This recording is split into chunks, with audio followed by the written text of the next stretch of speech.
세 가닥의 머리카락. 세상에 무참한 이야기는 많이 있지만 올해 7월 5일 아침 한 강 속에 내버려진 시체만큼 무참한 상태는 드물다. 글로 적는 것만으로도 소름이 돋는다. 다음 날, 즉 6일, 지역 내 각 신문에 아래와 같이 보도되었다. 무참한 시체가 어제 아침 6시경에 스키지 삼초매의 강에서 발견되었다. 나이 30대 중반으로 보이는 남자의 시체에는 어떤 자의 소행인지 온몸에 많은 창상과 쓸린 상처, 다수의 타박상이 있다. 등은 난폭하게 구타당한 듯 온통 부풀어 올라 있고 그 사이에 베인 상처가 있다. 벌어진 상처 사이로 피에 물든 살이 보이는 데다 머리 한 곳에 두꺼운 송곳에 쪼인 듯 보이는 깊이 2치 정도의 구멍이 나 있다.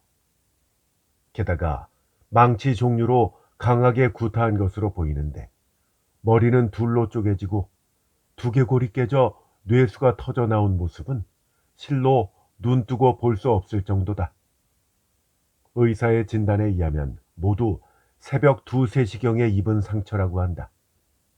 옷은 감색 세로줄 무늬 호옷인데 직업도 짐작할 수 없다. 그리고 소지품은 하나도 없다.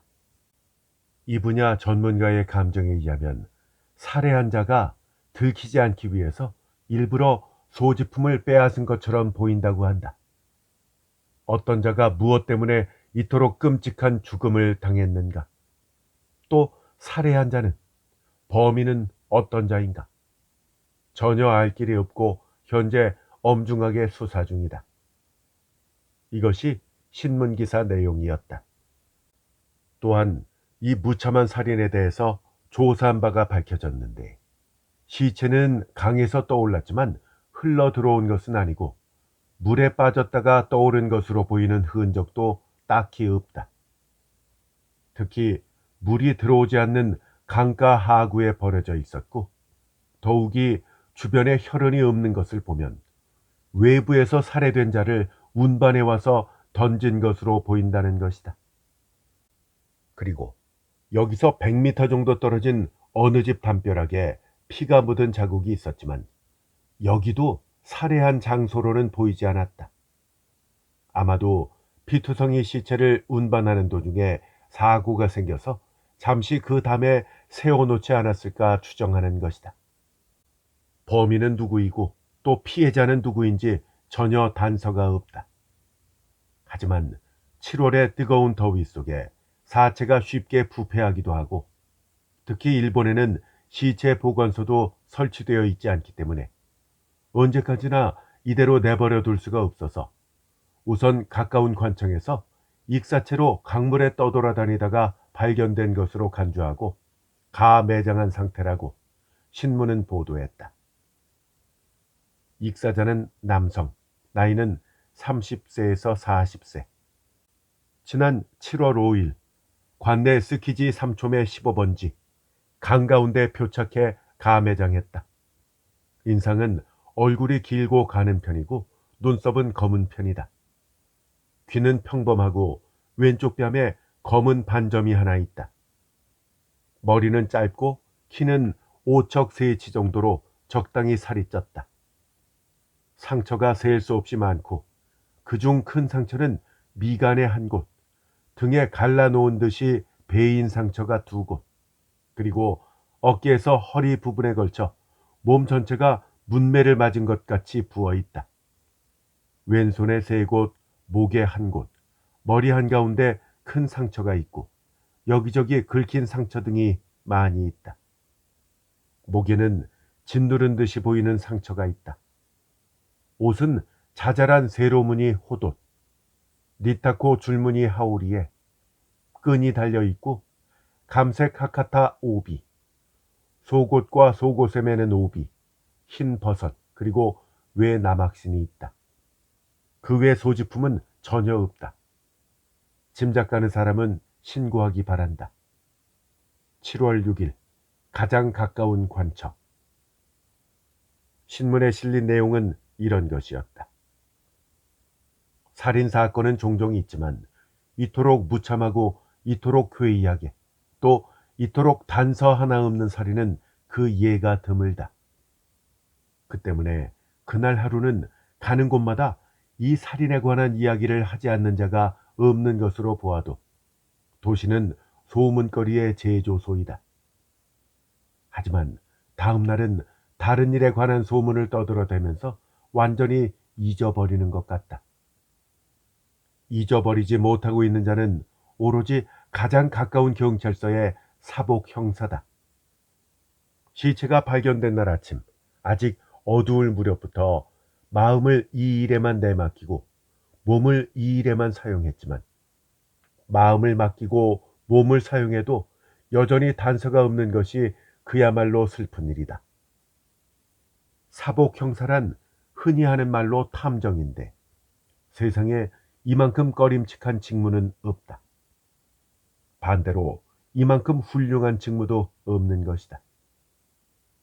꺼림칙한 점에서 말하자면 자신의 무자비한 마음을 감추고 친구인 척 사람들과 섞여서 친절한 표정을 지으며 그 사람의 비밀을 캐내고 그것을 바로 공공기관에 팔아넘겨 처세한다.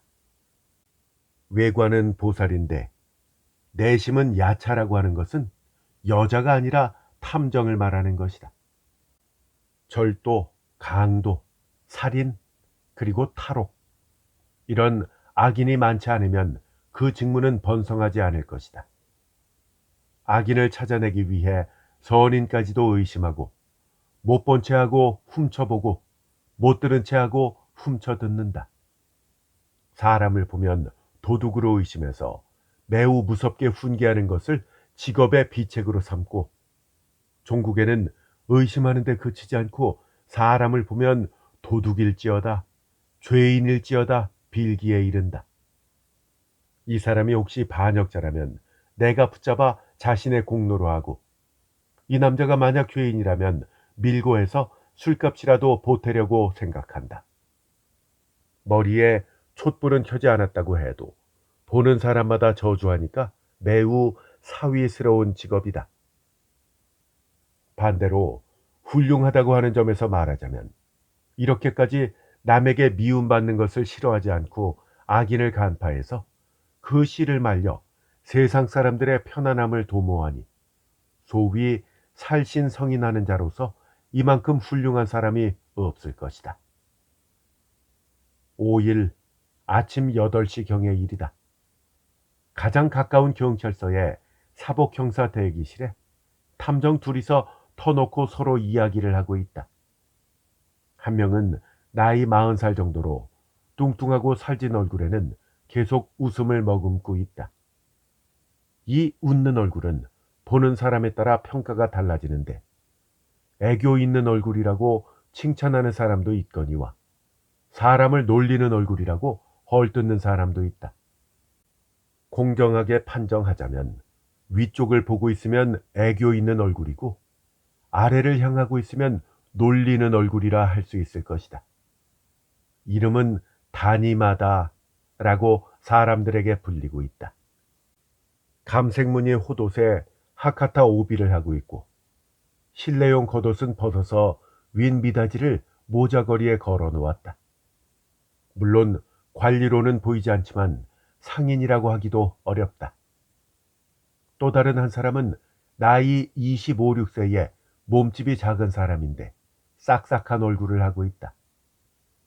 흰색 세로질 무늬의 호옷에 닭목 허리띠를 하고 있는데 어디를 보아도 일개서생이지만 이곳에서 근무하고 있는 모습을 보면 요즘 다니마다의 부하로 배명받은 것 같다. 이 남자는 테이블 너머로 다니마다의 얼굴을 올려다보며 말했다. 정말 이상하죠. 무슨 연유로 누구에게 살해되었는지 조금도 단서가 없으니 말이에요. 그러자 다니마다는 예의 놀리는 얼굴을 하면서 말했다. 뭐 단서는 있지만 자네 눈에 들어오지 않는 거지. 좌우간 도쿄 내에서 어느 집엔가 한 사람 부족한 곳이 생긴 것이니까 모른다고 하고 있을 때가 아니야. 저 빨리 호적대장을 빌려와서 한 사람 한 사람 조사하며 돌아다니면 어딘가에 한 사람 부족한 곳이 바로 살해된 남자인 거지 뭐. 오토모군, 자네는 첫 사건이니까 잘 봐둬야 할 거야. 이런 어려운 사건을 맡지 않으면 승진할 수가 없다고. 그야 알고 있죠. 복잡하게 서로 얽힌 뿌리와 마디를 자르기 위한 그 편리한 도구를 모르니까 어렵다고 하는 거 아니겠어요? 하지만 꺼리는 건 전혀 아니에요. 그래도 뭔가 단서가 전혀 없잖아요. 저 단위마다 경감님이 보기에는 뭘 실마리로 풀어가야 할까요? 뭐라니? 하나부터 열까지 모두 다 실마리잖아. 우선 얼굴이 긴 것도 하나의 실마리고 왼쪽 뺨에 흉터가 있는 것 또한 실마리야. 그리고 등의 상처 역시 실마리라고. 우선 상처가 있다고 하는 것은 날카로운 칼로 베인 것이 틀림없어. 자네는 평소에 뭐 프랑스 탐정이 어떻다든가 영국의 자연과학은 이렇다 뭐 하면서 서양서를 혼자만 읽은 것처럼 그럴싸한 이치를 늘어놓았잖아. 그러니까 이 사건도 그 잘하는 논리학인가 뭔가로 산출해 보면 될 거 아니야. 그렇지 않아? 오토모는 마음속으로 두고 보자는 듯이 웃음을 감추고 일부러 머리를 극적거리며 말했다. 그건 그렇지만 책에서 읽은 것과 실제는 조금 다르니까요. 소설 같은 데 나오는 수상한 놈은 발자국을 남긴다든가 흉기를 잊어버리고 놓고 가든가 반드시 서너 개 정도는 단서를 남겨놓아요. 하지만 이 사건은 그렇지 않잖아요. 애당초 살해된 사람의 이름조차 세상에 아는 사람이 없고요. 그러니까 경감님이 어디서부터 손을 댈 것인지 시작이라도 알려주지 않으면 제가 곤란하잖아요. 그 시작이라고 하는 건 각자 마음속에 있는 거야. 그러니까 자네가 자주 말하던 기밀이라는 거지. 서로 깊이 감추고 이제 됐다 싶을 때까지는 가령 장관이라고 해도 알리지 않을 정도야. 하지만 자네야 뭐 내가 주선해서 이 경찰서에 넣어주었고 특히 이것이 군인으로 치면 첫 출전이고 하니까 다른 사람한테는 말할 수 없는 기밀을 나눠주겠네. 거기 저 문을 좀 닫고 이리 와봐. 아, 너무 감사합니다. 그렇게 생각해 주시면 실로 평생의 은혜로 간직하겠습니다. 다니마다는 테이블 위에 부채를 들어서 천천히 붙이면서 조금 목소리를 낮췄다. 자네 말이야. 우선 이 살인을 어떻게 생각하나? 입속만을 따져서 행동한 노상강도라고 생각하나? 그렇지 않으면 그래요. 소지품이 하나도 없는 것을 보면 노상강도로도 생각되고 또 무참하게 죽은 모습을 보면 뭔가 원한 관계인 것 같기도 하고요. 아무튼 이해하기 어려운 범죄의 저 밑바닥에는 반드시 여자가 있다고 하니까 여자와 관계된 사건으로도 생각되고 말이에요. 아, 글쎄, 그렇게 지레 짐작하면 곤란하다니까. 자, 잠잡고 들어봐. 소지품이 없는 건 누가 보아도 이 범인이 단서를 없애기 위해서 감춘 거 아니야. 그러니까 노상강도의 증거는 되지 않지. 그리고 상처를 좀 유심히 봐. 이 상처는 등에 칼로 베인 것으로 생각되는 것도 있는데 머리에는 망치로 맞은 것 같은 게 있잖아. 정수리는 망치 자국만큼 둥글게 살이 푹 배어 있고 그런가 하면 또 군데군데 때린 듯한 상처도 있고 말이야. 네, 그렇죠.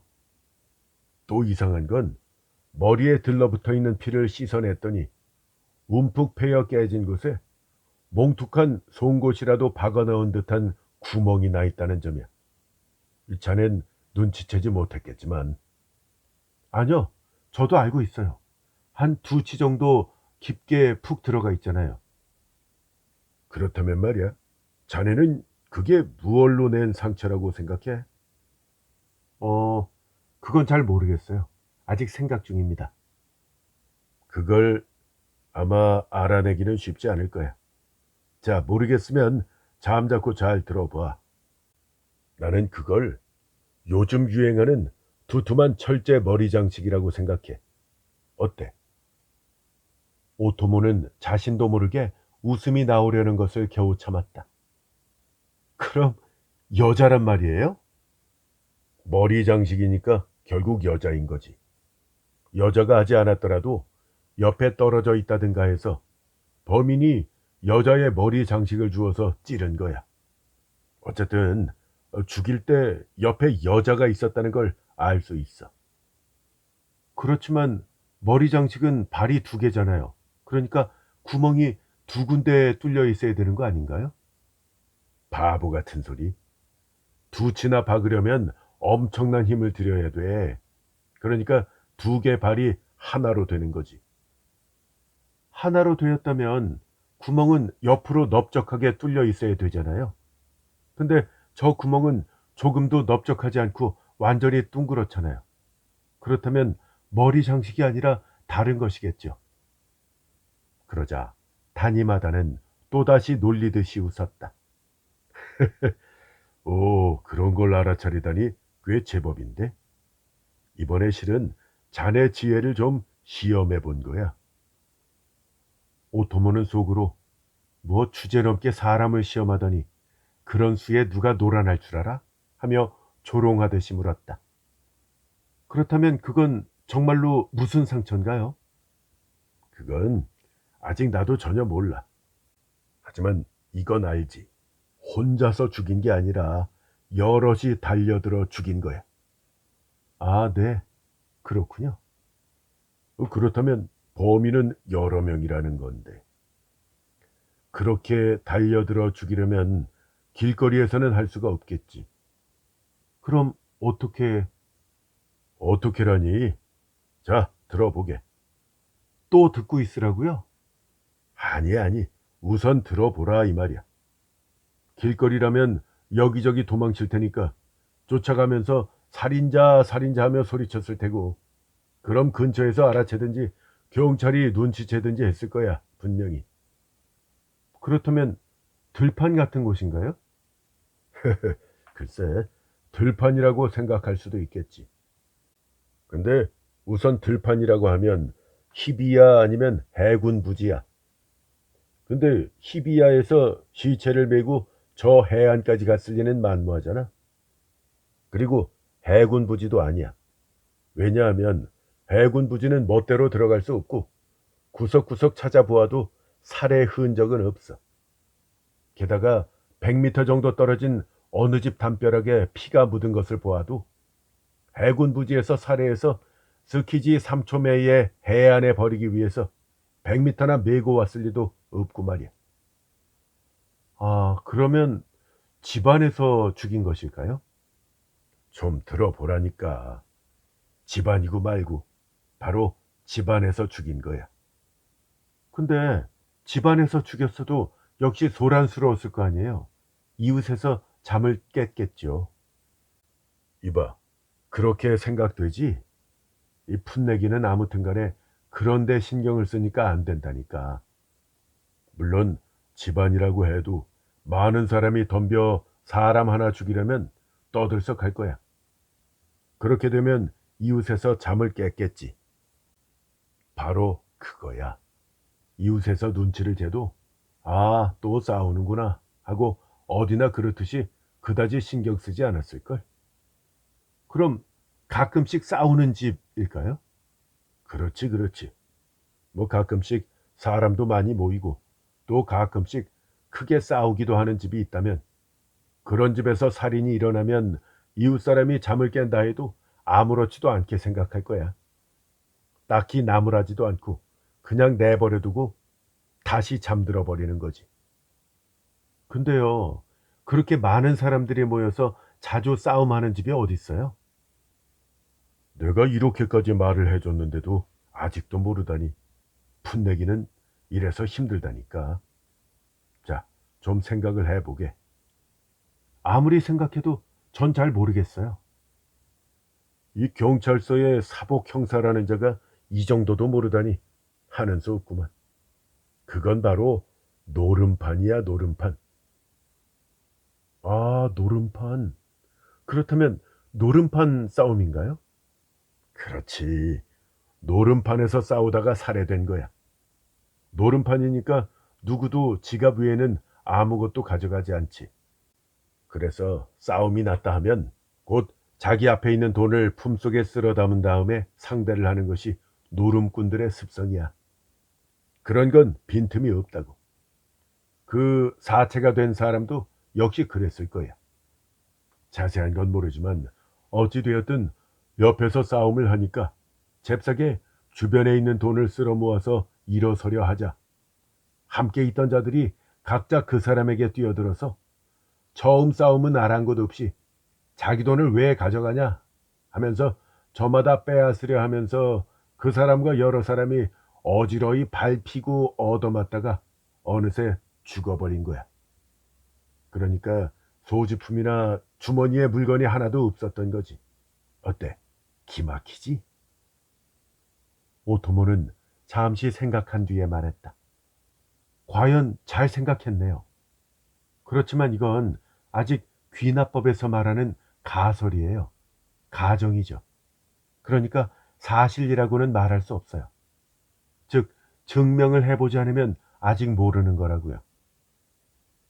그게 바로 건방지다는 거야. 자기는 정작 모르는 주제에 남이 말하는 걸 헐뜯으려고 하니까 말이야. 그렇지만요, 경감님. 경감님이 근거로 들고 있는 건 여러 상처가 있다는 것뿐이잖아요. 상처를 가지고 여럿이라고 생각하고 여럿이니까 노름판을 생각해낸 것뿐이잖아요. 즉, 증거라는 건 여러 상처뿐이고 그 외에는 아무것도 없죠.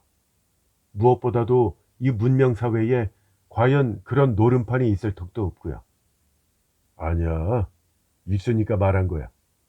스키지에 가봐. 도박장이 있다고. 중국인들이 일본 도박꾼들에게 장소를 빌려주고 자신은 모르는 척 시침이 떼면서 자릿세를 받는 거야. 자릿세 말이야.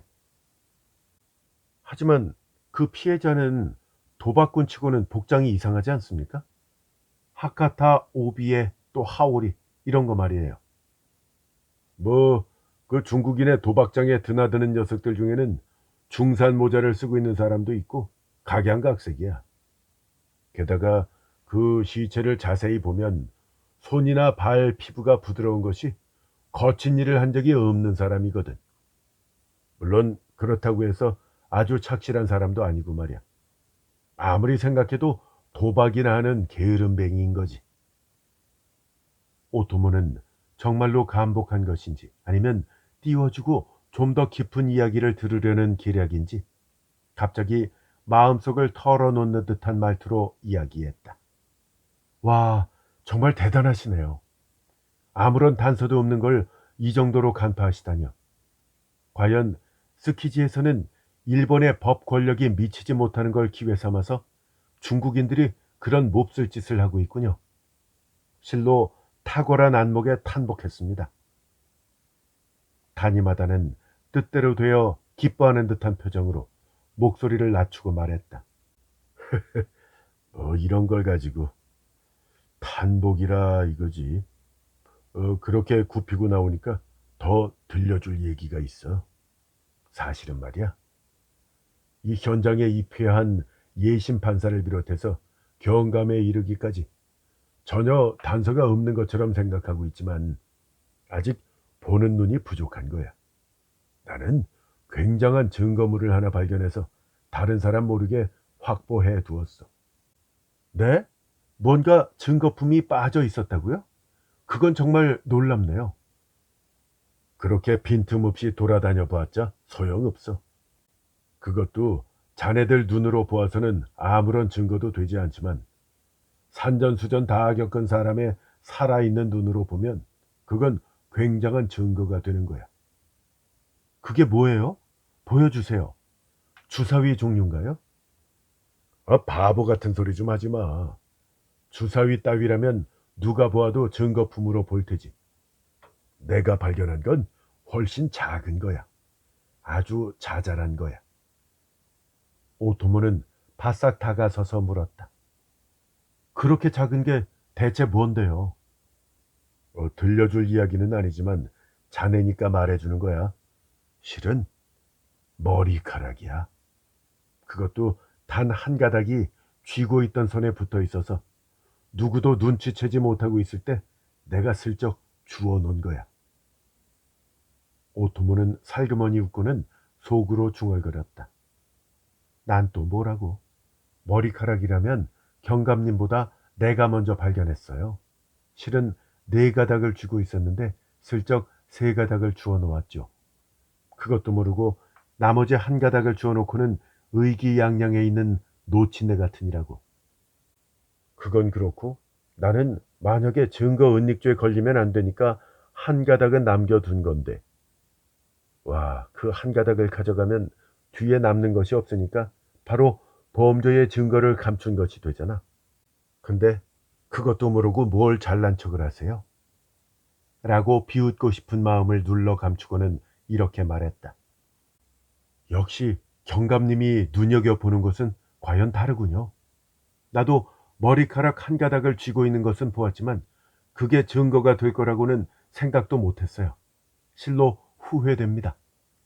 경감님보다 먼저 주워 놓았으면 좋았을 텐데. 뭐 자네 따위가 주워 놓았댔자 별 수 없어.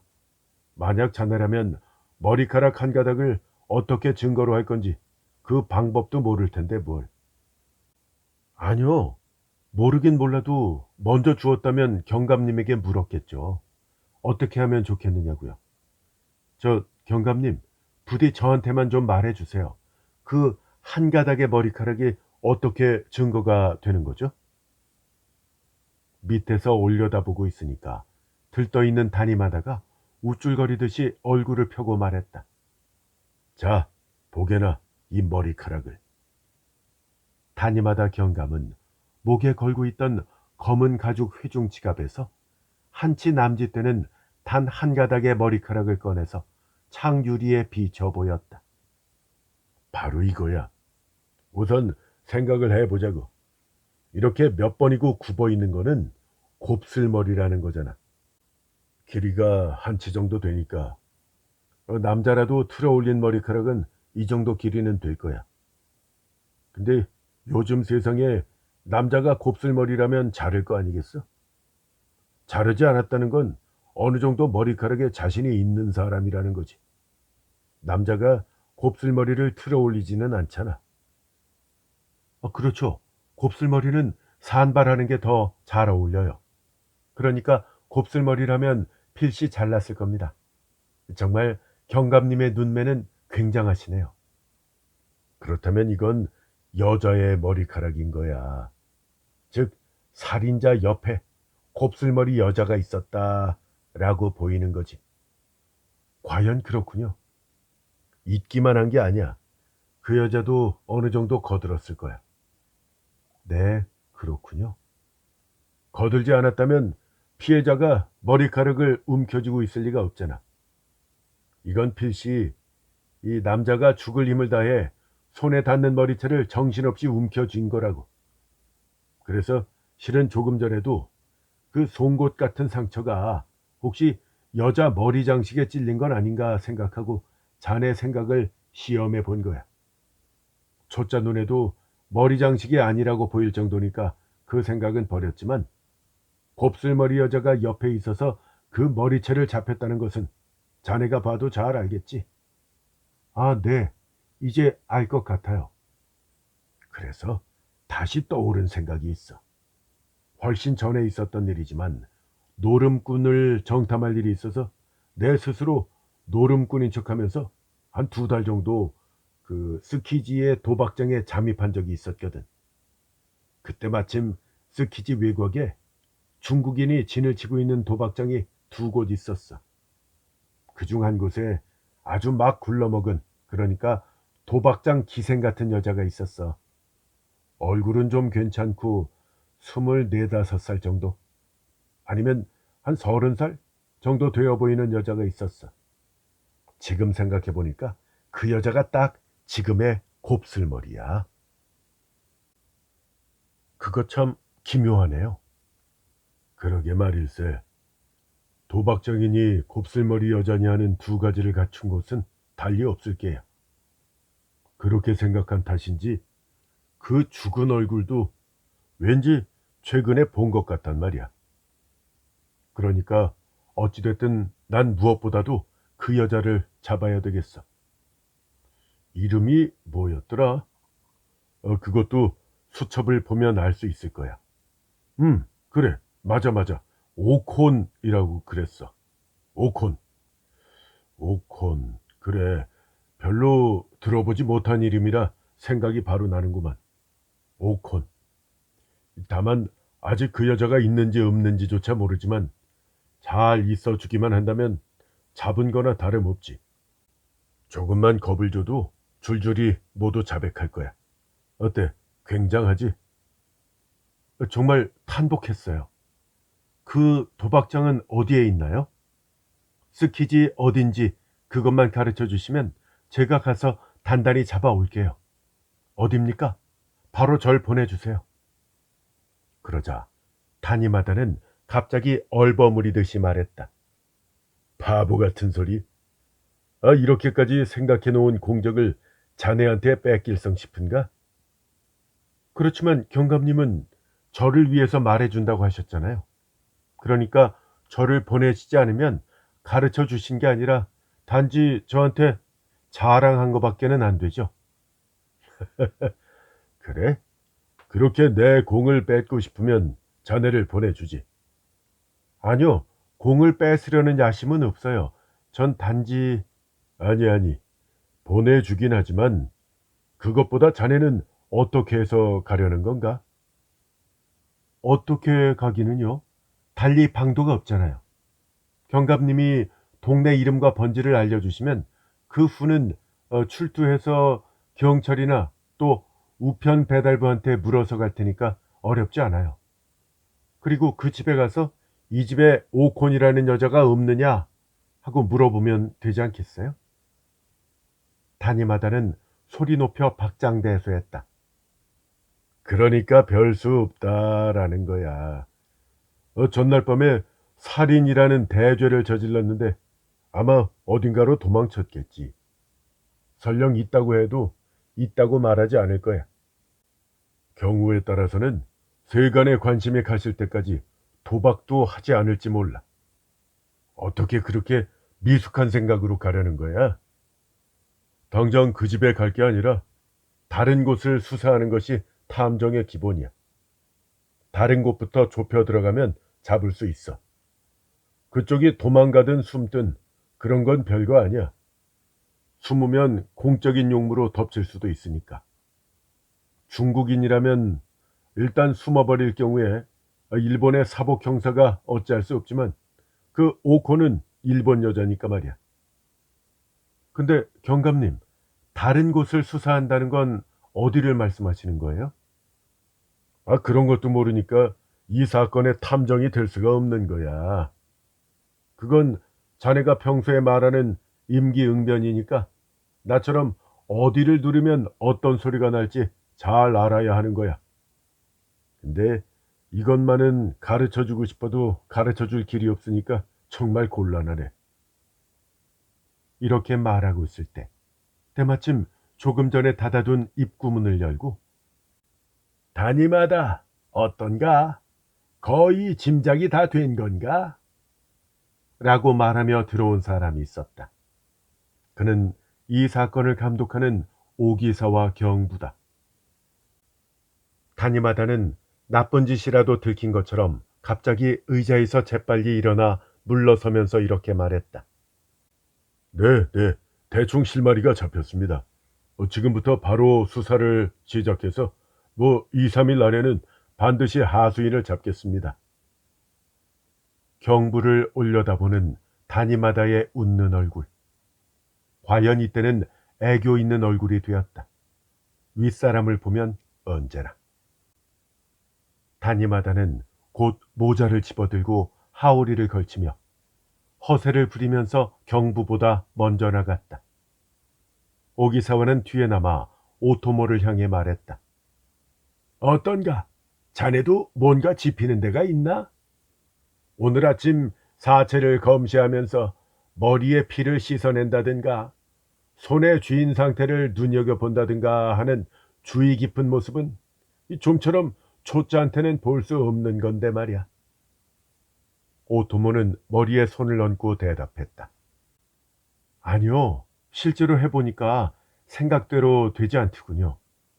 아무래도 단위마다 경감은 경험이 쌓여 있으니까 다른 것 같아요.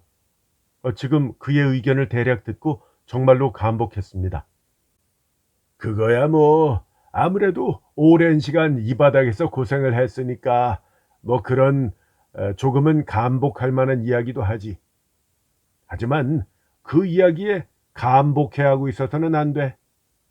다른 사람이 하는 말에 감탄만 하고 있다가는 그만 부화뇌동에서 자신의 의견을 잘 말하지 못하게 되거든. 그러니까 말이야. 틀려도 괜찮으니까 자신만의 생각을 가지고 그 생각대로 수사를 해야 하는 거야. 다른 일과 달라서 탐정만큼 오류가 많은 것도 없으니까 자칫하면 이 노련한 이 다니마다 같은 사람의 생각에도 의외로 잘못이 있을 수 있어. 오히려 자네 같은 초심자의 의견이 더 맞는 경우도 있어. 그러니까 자네는 자네 생각대로 해주게. 아, 네. 저도 이제부터 해보겠습니다. 해야지. 해야 하고 말고. 격려하는 듯한 말을 남기고 오기사와는 자리를 떴다. 오토모는 혼자 팔짱을 끼고 생각했다. 대단해. 경부는 경부답게 조금 격려해 주는구만. 근데 자네 같은 초심자? 이런 표현은 좀 부하가 치미는데. 초짜라고 해도 다니마다처럼 가방끈 짧은 사람에게는 지지 않아. 뭐? 감복한다고? 그런데 이 경부조차 저 정도로 칭찬할 정도니까 다니마다는 역시 솜씨가 좋긴 좋은 모양이네. 잘난 척하는 것도 무리는 아니야. 하지만 난 나대로의 생각이 있다고. 생각하는 바가 있어서 실은 그의 생각 밑바닥까지 탐색할 요량으로 엎드려 죽혀준 거야. 그랬더니 우쭐대며 주절주절 떠들어대는 꼴이라니. 참 웃기는 사람이야. 그가 뭐 경험하면서 경험으로 탐정을 한다면 난 과학적이고 논리적으로 탐정할 거야. 나는 탐정을 취미로 학교를 마쳤다고. 무지렁이 늙은이한테 지고 있을 수 있겠니? 머리 상처를 설명 못해서 머리 장식에 찔렸다느니 난감해하다니. 난 한눈에 알아봤는데 말이야. 소지품이 없는 이유도 난 잘 알고 있어. 그가 도박장에 눈을 돌린 것은 잘 생각한 거지만 뭐? 도박장 싸움에 여자가 있었다고? 물론 그야 몇 년 전에 곱슬머리 여자가 있었을지도 모르지. 하지만 여자가 살인의 직접적인 대리인이라는 건 말도 안 돼. 뭐 나도 이것만은 명확히 설명하기 어렵지만 말이야. 그래도 실망할 필요는 없다고. 우선 그가 돌아올 때까지 숙소에 가서 그 머리카락을 과학적으로 시험해 볼 거야. 그리고 저녁이 돼서 다시 이곳에 오면 그도 필시 돌아와 있을 테니까 거기서 좀 더 부추겨 봐야지. 그래, 내가 땀 흘리며 스키지를 탐문했지만 도박장이 있는 곳조차 알아내지 못했다. 이렇게 말을 하면 그는 필시 또 우쭐대면서 공을 세운 듯한 자랑스러운 얼굴로 자신이 알아낸 걸 죄다 말할 거야. 배움이 짧은 자는 부추기면 되니까 참 좋단 말이야. 나이값도 못하고 원. 이렇게 혼잣말을 하며 오토모는 경찰서를 나갔지만 조용해진 숙소로 정말 돌아갔는지는 아무도 모른다. 그건 그렇고 이날 해가 막 저물어갈 무렵 다니마다는 손수건으로 굵은 목에 흐르는 땀을 닦으면서 돌아와 곧바로 이전의 대기실로 들어갔다. 어렵쇼. 오토모 이 녀석 뭔가 생각해내고 어딘가로 간 모양이구만. 다니마다는 중얼거리며 우선 수첩과 종이 쌈지를 테이블 위에 꺼내놓고 그 위에다가 하오리를 벗어 얹은 위에 모자를 엎어놓은 다음 우통을 벗어붙이고 터벅터벅 주방으로 걸어 들어갔다. 물통에 물을 수건에 적셔 꽉 짠 다음 가슴 언저리를 닦으면서 비스듬히 사완을 보고 그 놀리는 듯한 표정으로 말했다. 너 오토모가 언제 나갔는지 모르냐? 글쎄요. 막 경감님이 나가시고 30분도 채 안 지났을 때였을 거예요. 혼자서 막 뭐라고 중얼거리면서 나갔어요. 그래? 어디로 갔지? 딱히 갈 곳이 있는 것도 아니었을 텐데. 뭔가 경감님에 대해서 말했었어요. 제가 막 복도를 쓸고 있을 때 대기소에서 막 담임하다는 나이도 제법 들었는데 띄워주면 좋아한다. 뭐 이런 식으로 말하던데요. 막 얼떨결에 모두 털어놨다고 하면서 말이죠. 근데요, 경감님, 막 정말로 띄워주면 좋아하세요? 담임하다는 눈을 휘둥그레 뜨면서 말했다. 뭐야? 그 녀석이 내가 띄워주면 좋아한다 라고 했다고? 버릇없는 놈이네. 그래, 좋다. 두고 보자. 나 아무것도 가르쳐주지 않을 테니까. 됐어. 버릇없는 놈.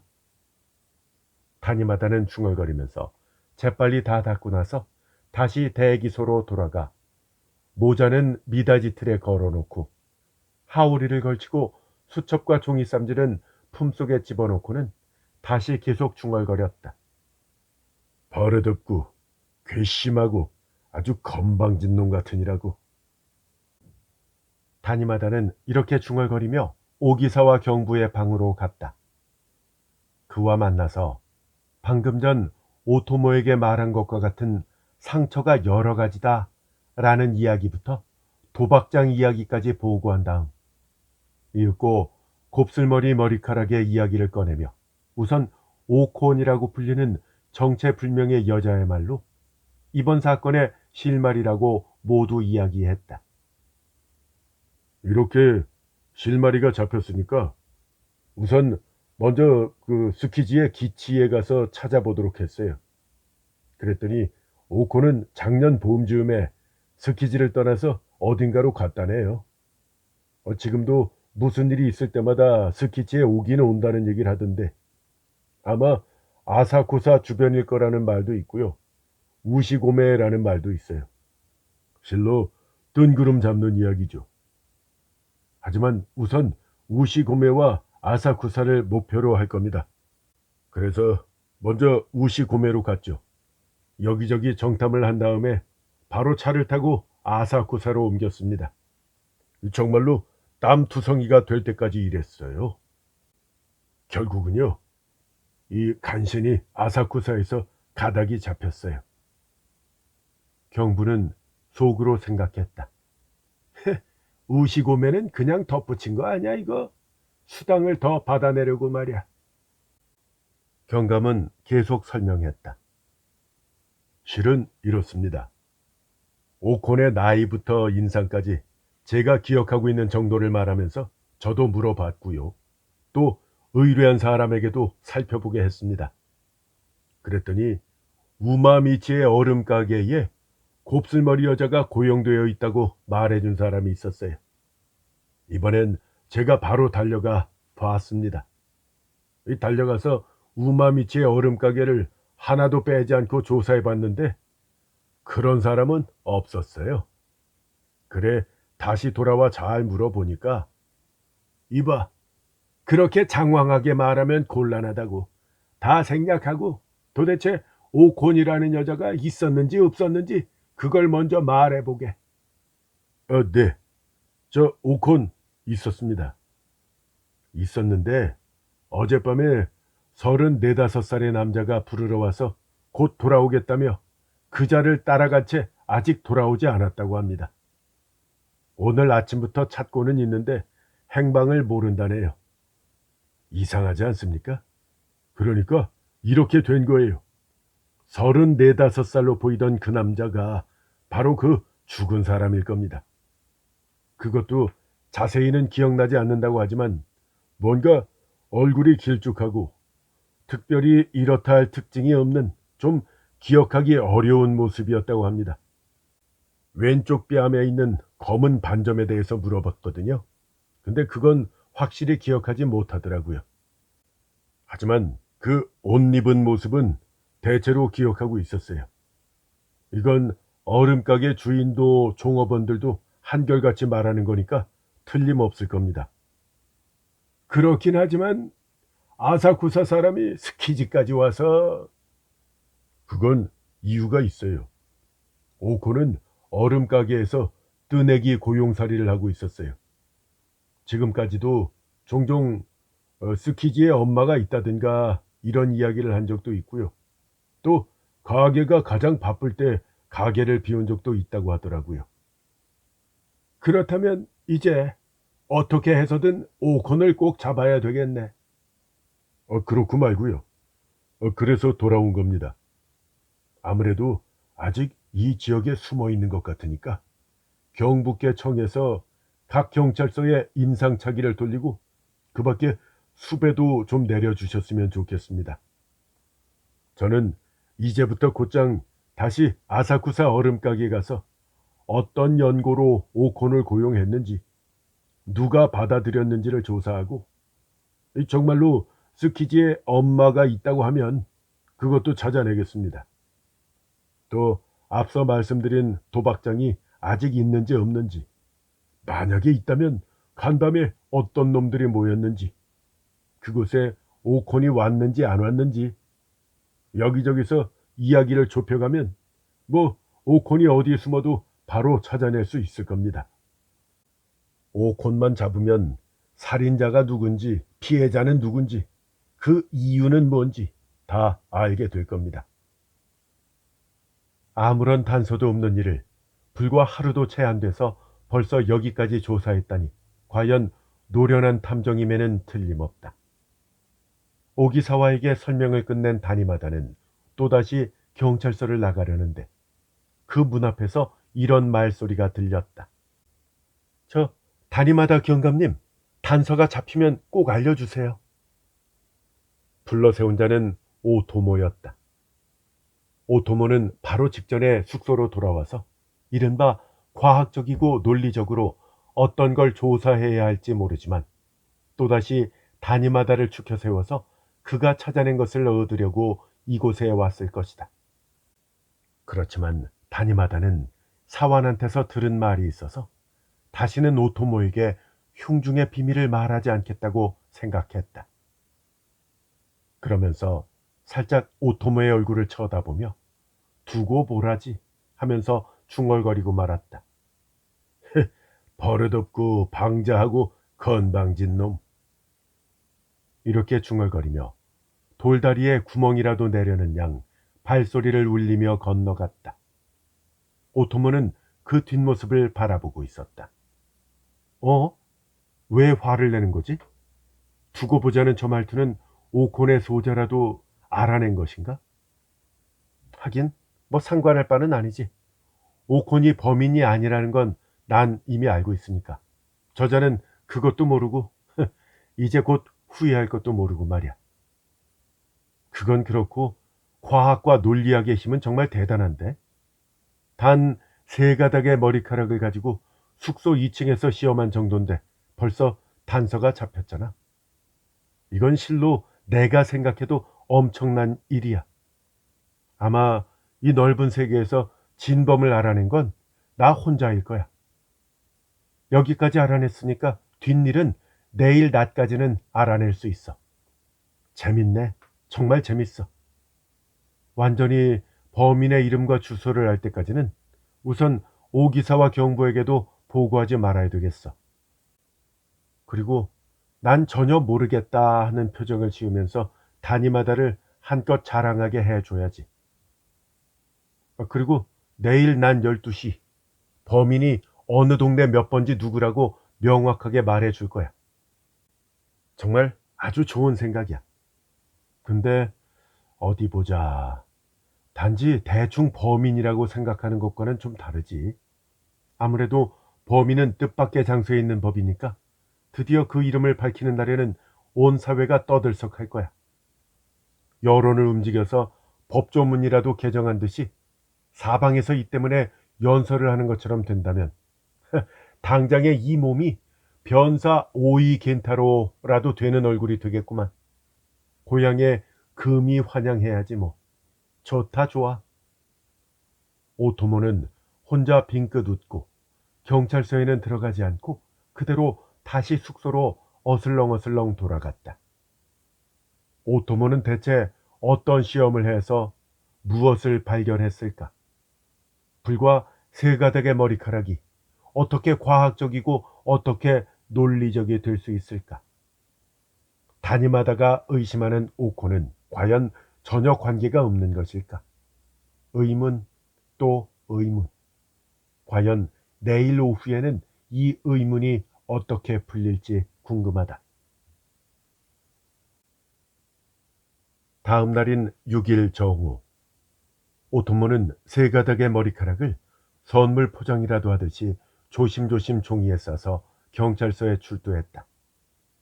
우선 오키사와 경부가 있는 방으로 들어갔다. 때마침 경부는 옆방에서 식사 중이어서 마치고 나오는 것을 기다렸다가 느닷없이 말을 꺼냈다. 경부님, 큰일 났습니다.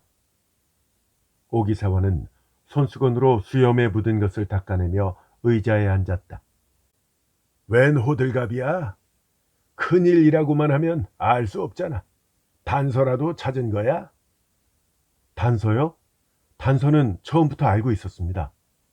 진짜 범인이 어느 마을 몇 번지에 누구라는 것까지도요. 오기사와는 의심스러운 듯이 물었다. 어떻게 알아냈는데? 과학적이고 논리적인 방법으로 알아냈어요. 그것도 엄청난 범인을 말입니다. 실로 큰 사건이에요. 오기사와는 오토모가 갑자기 미친 건 아닌지 의심까지 들었다. 엄청난 범인이라니 대체 누구야? 이름을 알고 있으면 우선 그 이름부터 좀 말해봐. 물론 이름을 말씀드려야죠. 그보다 먼저 제가 알게 된 순서를 말씀드릴게요. 하지만 경부님, 제가 설명을 다 끝낼 때까지는 이 방에 누구도 들어올 수 없게 해주세요. 사원이나 그 밖의 사람은 말할 것도 없고요. 가령 담임하다가 돌아와도 절대로 마음대로 들어올 수 없게 그렇게 좀 해주세요. 그래, 알았어. 담임하다는 오콘이 숨어있는 곳을 알아냈다면서 오후 2시까지는 연행해 오겠다고 조금 전에 나갔으니까 안심하고 이야기해도 괜찮아. 오기사와는 본래 마음속으로는 오토모의 말을 믿지 않았지만 지금은 딱히 별 수도 없고 완전히 초짜인 오토모의 기량을 살펴볼 생각도 있어서 겸사겸사 그가 하자는 대로 했다. 저 경부님, 좀 덥지만 문을 닫겠습니다. 어제도 방심하고 혼잣말을 하고 있었는데 뒤를 보니까 사환이 복도를 청소하면서 다 듣고 있었나 봐요. 낱말은 새가 듣고 반말은 쥐가 듣는다는 속담도 있으니까 말이 새 나가지 않도록 해야 안심이 되어서 말이죠. 이렇게 말하며 사방의 유리문을 잠그고 오기사와 앞에 자세를 바로잡고 앉아서 종이로 싼 머리카락 세 가닥을 꺼내면서 속삭이듯이 낮은 목소리로 말했다. 이 머리카락을 좀 보세요. 이것은 죽은 사람이 오른손에 쥐고 있던 겁니다. 아니, 자네도 그걸 가지고 있었어? 담임하다도 어제 한 가닥의 머리카락을 들고 있던데. 아니요. 담임하다보다 제가 먼저 발견한 거예요. 실은 네 가닥을 쥐고 있었는데 제가 선수 쳐서 세 가닥만 살짝 빼놓은 겁니다. 담임하다는 그걸 모르고 처음부터 단 한 가닥만 있던 것으로 그렇게 착각하고 있는 거예요. 오기사와는 마음속으로 이 녀석 바보처럼 보이지만 제법인데 하고 생각하고 조금 놀라면서 말했다. 그래서 어떻게 됐는데? 담임하다는 이걸 곱슬머리로 생각하고 오콘을 의심한 겁니다. 근데 그게 잘못된 거예요.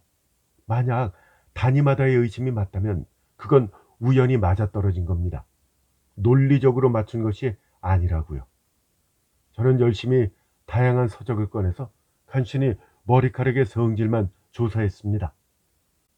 저기 말이야, 쓸데없는 말은 되도록이면 생략하고 간단히 말해. 알았지? 아, 네. 쓸데없는 말씀은 드리지 않을게요. 우선 중요한 곱슬머리 연유부터 좀 말씀드릴게요. 머리카락이 곱슬거리게 되는 데는 당연히 원인이 있어야 됩니다. 합당한 원인이 있어야 된다는 얘기예요. 무엇이 원인인지 전체 머리카락은 우선 대략 둥그렇게 굽어 있는데 그것이 뿌리부터 끄트머리까지 한결같이 둥그렇다면 결코 곱슬거리지 않겠죠. 근데 중간 정도에 잡아서 찌부러진 듯이 얇고 납작한 곳이 있거든요. 그 납작한 곳 때문에 곱슬거리게 되는 겁니다. 그러니까 날 때부터의 곱슬머리에는 반드시 머리카락 어딘가에 납작한 곳이 있는 겁니다. 만약에 그런 곳이 없다면 정통 곱슬머리가 아니에요. 근데 제가 이 머리카락을 허술한 현미경에 올려놓고 자세히 보니까 뿌리부터 끝까지 빠지지 않고 둥그렇고 얇고 납작한 곳은 단 한 군데도 없었어요. 그렇다면 이건 정통 곱슬머리가 아니라는 거죠. 아시겠습니까? 근데 마치 곱슬머리처럼 구불거리고 있는 건 대체 왜일까요? 이건요, 묶고 있는 사이에 생긴 곱슬머리입니다. 예를 들면 곧은 머리카락도 상투로 틀어 올리면 상투 부분은 푼 후에도 구불거릴 거예요. 그처럼 이 머리카락도 곱슬머리가 아니라 묶고 있던 탓에 구부러진 자국이 생겨서 이렇게 곱슬거리게 된 거죠. 그러니까 결론적으로 오콘의 머리카락이 아니다 이 말씀이에요. 아시겠습니까? 오 기사원은 조금은 이치에 맞는 논리라고 생각하며 말했다. 과연 그렇구만. 천연 곱슬이 아니니까 오콘의 머리카락이 아니다 라고 말할 수 있겠구만. 네, 그걸 알게 되셨으면 그 다음을 말씀드릴게요. 불과 세 가닥의 머리카락이지만 이런 식으로 조금씩 따져가면 여러 증거가 나옵니다. 저 경부의 머리카락을 한 가닥 뽑아 보세요. 기묘한 증거를 보여드릴 테니까요. 이 증거는 스스로 시험해 보지 않으면 누구도 정말이라고 생각 못합니다. 저 속는 셈 치고 한 가닥 뽑아 보세요. 뽑아서 제가 말하는 대로 하면 반드시 진범을 알아낼 수 있을 겁니다. 오기사와 경부는 얼토당토않다고 생각하면서도 일단 시험해 볼 요량으로 자신의 머리에서 길이 서너치 정도 되는 머리카락을 한 가닥 뽑았다. 자, 뽑았어. 이걸로 어떻게 하라는 거야? 그 머리카락의 뿌리 부분은 오른쪽 위로, 그리고 끄트머리는 왼쪽을 향하게 해서 엄지와 검지로 중간 정도를 집어 보세요. 이렇게 말이야? 그렇죠, 그렇죠. 그리고 다시 또 한 가닥 같은 정도의 머리카락을 뽑아 보세요. 아니요, 몇 가닥이나 뽑지 않아도 됩니다. 단 두 가닥이면 시험 가능하니까요. 한 가닥만 더 뽑아 보세요. 그렇죠. 이번에는 그 머리카락을 앞에 머리카락과는 반대로 뿌리를 왼쪽으로 그리고 끄트머리를 오른쪽으로 향하게 해서 방금 전 머리카락과 겹쳐 보세요. 네네, 그렇게요. 바로 그겁니다. 앞뒤 서로 엇갈리게 두 가닥의 머리카락을 겹친 뒤에 함께 두 가닥을 손으로 집어서 아니요, 그게 아니라 검지를 아래로 하고 엄지를 위로 해서 이렇게 집는 겁니다. 그리고 검지를 앞으로 내보기도 하고 뒤로 빼보기도 해보세요. 네, 맞습니다. 그렇게요. 즉, 두 가닥을 하나로 해서 꼬았다가 또 풀었다가 그렇게 하는 겁니다. 그거 참 기묘하죠? 두 가닥의 머리카락이 점차 좌우로 빠져나갑니다. 마치 두 마리의 장어를 교차시켜 쥐고 있는 것처럼 하나는 오른쪽으로 빠지고 다른 하나는 왼쪽으로 빠져요. 점점 비틀면 비틀수록 말이죠. 이거 참 기묘하죠? 정말 그러네. 기묘한 일이구만. 잘 겹쳐서 집었는데 이렇게 벌써 양쪽 모두 한 치 정도 비틀려 빠지는구만. 그건요, 모두 뿌리 쪽으로 비틀려서 빠지는 거예요. 그러니까 뿌리가 오른쪽을 향하고 있는 건 오른쪽으로 빠지고 왼쪽을 향하고 있는 건 왼쪽으로 빠져나가는 거예요. 정말 그렇구만. 근데 왜 그런 거지? 저 이게 굉장한 증거가 되니까 우선 느긋하게 들어보세요. 이렇게 빠져나간다는 건, 즉 머리카락이 가지고 있는 성질이에요. 매우 세밀한 현미경으로 보면 모든 머리카락 종류에는 세세한 비늘이 있어요. 비늘이 여럿 겹치면서 머리카락의 바깥을 싸고 있는 거예요. 마치 죽순 껍질 같은 식으로 말이죠. 비늘은 모두 뿌리에서 끝 쪽으로 향해 있습니다. 그러니까 비틀거나 풀거나 하는 사이에 비늘과 비늘이 서로 버티면서 빠져나가게 되는 거죠. 과연 그런 거였구만. 아직 한 가지 더 있습니다. 그 비늘을 빨리 알아내려면 머리카락을 짚고 쑥 훑어보세요. 뿌리에서 끝으로 훑을 때는 비늘 방향이니까 매우 매끄럽게 살랑살랑 빠지죠. 하지만 끝에서 뿌리로 훑으면 비늘이 역방향이기 때문에 왠지 손가락에 마찰이 생기는 것처럼 그런 상태가 돼서 자칫하면 덜덜거리는 듯한 마찰음이 생깁니다. 그렇네. 에? 과연 그래. 그러니까 순방향으로 훑으면 손에 마찰이 전혀 없지만 역방향으로 훑으면 살짝 마찰이 생기는구만. 네, 그것으로 곧 아시게 될 겁니다. 저는 이 세 가닥의 머리카락을 그 상태로 몇 번이고 시험을 해봤거든요. 근데 한 가닥은 역방향의 머리카락이었어요. 그건 이미 사체가 쥐고 있던 것을 그대로 빼서 딱딱한 수첩 사이에 끼워서 조심스럽게 가지고 왔기 때문에 도중에 방향이 바뀌는 일은 없었습니다. 그러니까 이 세 가닥을 이렇게 쥐고 있었던 거죠. 그 중에서 이 한 가닥이 역방향이에요. 다른 두 가닥과는 반대로 향하고 있죠. 그렇구만. 자, 어떻습니까? 굉장한 증거죠? 응? 왜? 경부님, 왜라뇨? 인간의 머리에 비늘이 거꾸로 향해 머리카락이 나 있는 사람은 없잖아요. 어떤 경우에도 나 있는 상태의 머리카락에는 거꾸로 난 건 있을 수가 없는 거죠. 그런데 이 세 가닥 중에 한 가닥만이 거꾸로 되어 있는 건 왜일까요? 즉, 이 한 가닥은 덧대어 심어 놓은 머리입니다. 심어 놓은 머리나 가발 등에는 자주 역방향의 머리카락이 있어서 여자가 가발을 감을 때 자칫하면 얽히는 것도 역시 역방향이 섞여 있기 때문인 겁니다. 다시 말하면 역방향과 순방향의 머리카락 비늘이 서로 얽히면서 뒤엉켜서 풀리지 않는 거예요. 그런데 진짜 머리카락이라면 순방향뿐이잖아요. 그러니까 설령 얽혀도 종국에는 풀립니다. 그건 여성의 머리를 손질하는 사람에게 물어보면 잘 알 수 있습니다. 그래, 그건 알겠는데 그럼 그게 무엇의 증거가 된단 말이야? 자, 이 세 가닥 중에 역방향의 머리카락이 있는 걸 보면 이건 필시 덧댄 머리다 이 말씀입니다. 그러니까 범인은 덧댄 머리를 한 사람이에요. 그렇다면 역시 여자가 아닌가? 여자 말고 덧댄 머리를 하는 사람이 있나? 그렇습니다. 저도 처음에는 그렇게 생각을 했었죠. 그런데 아무래도 여자가 이런 무참하기 그지없게 남자를 살해한다는 것은 좀 받아들이기 어려워서 여러 가지로 더 생각을 해보았습니다. 그랬더니 남자라도 덧댄 머리를 하는 경우가 하나 있더군요. 그게 뭐냐면, 네, 맞아요. 가발입니다. 가발이나 가면에는 역방향의 털이 상당히 많이 섞여 있죠. 그러니까 만약에 차 시중 드는 사람이 모임에서 돌아가는 길이라든가 혹은 가장부도에 갔던 사람이 살해된 것은 아닌가 잠시 의심도 해보았습니다.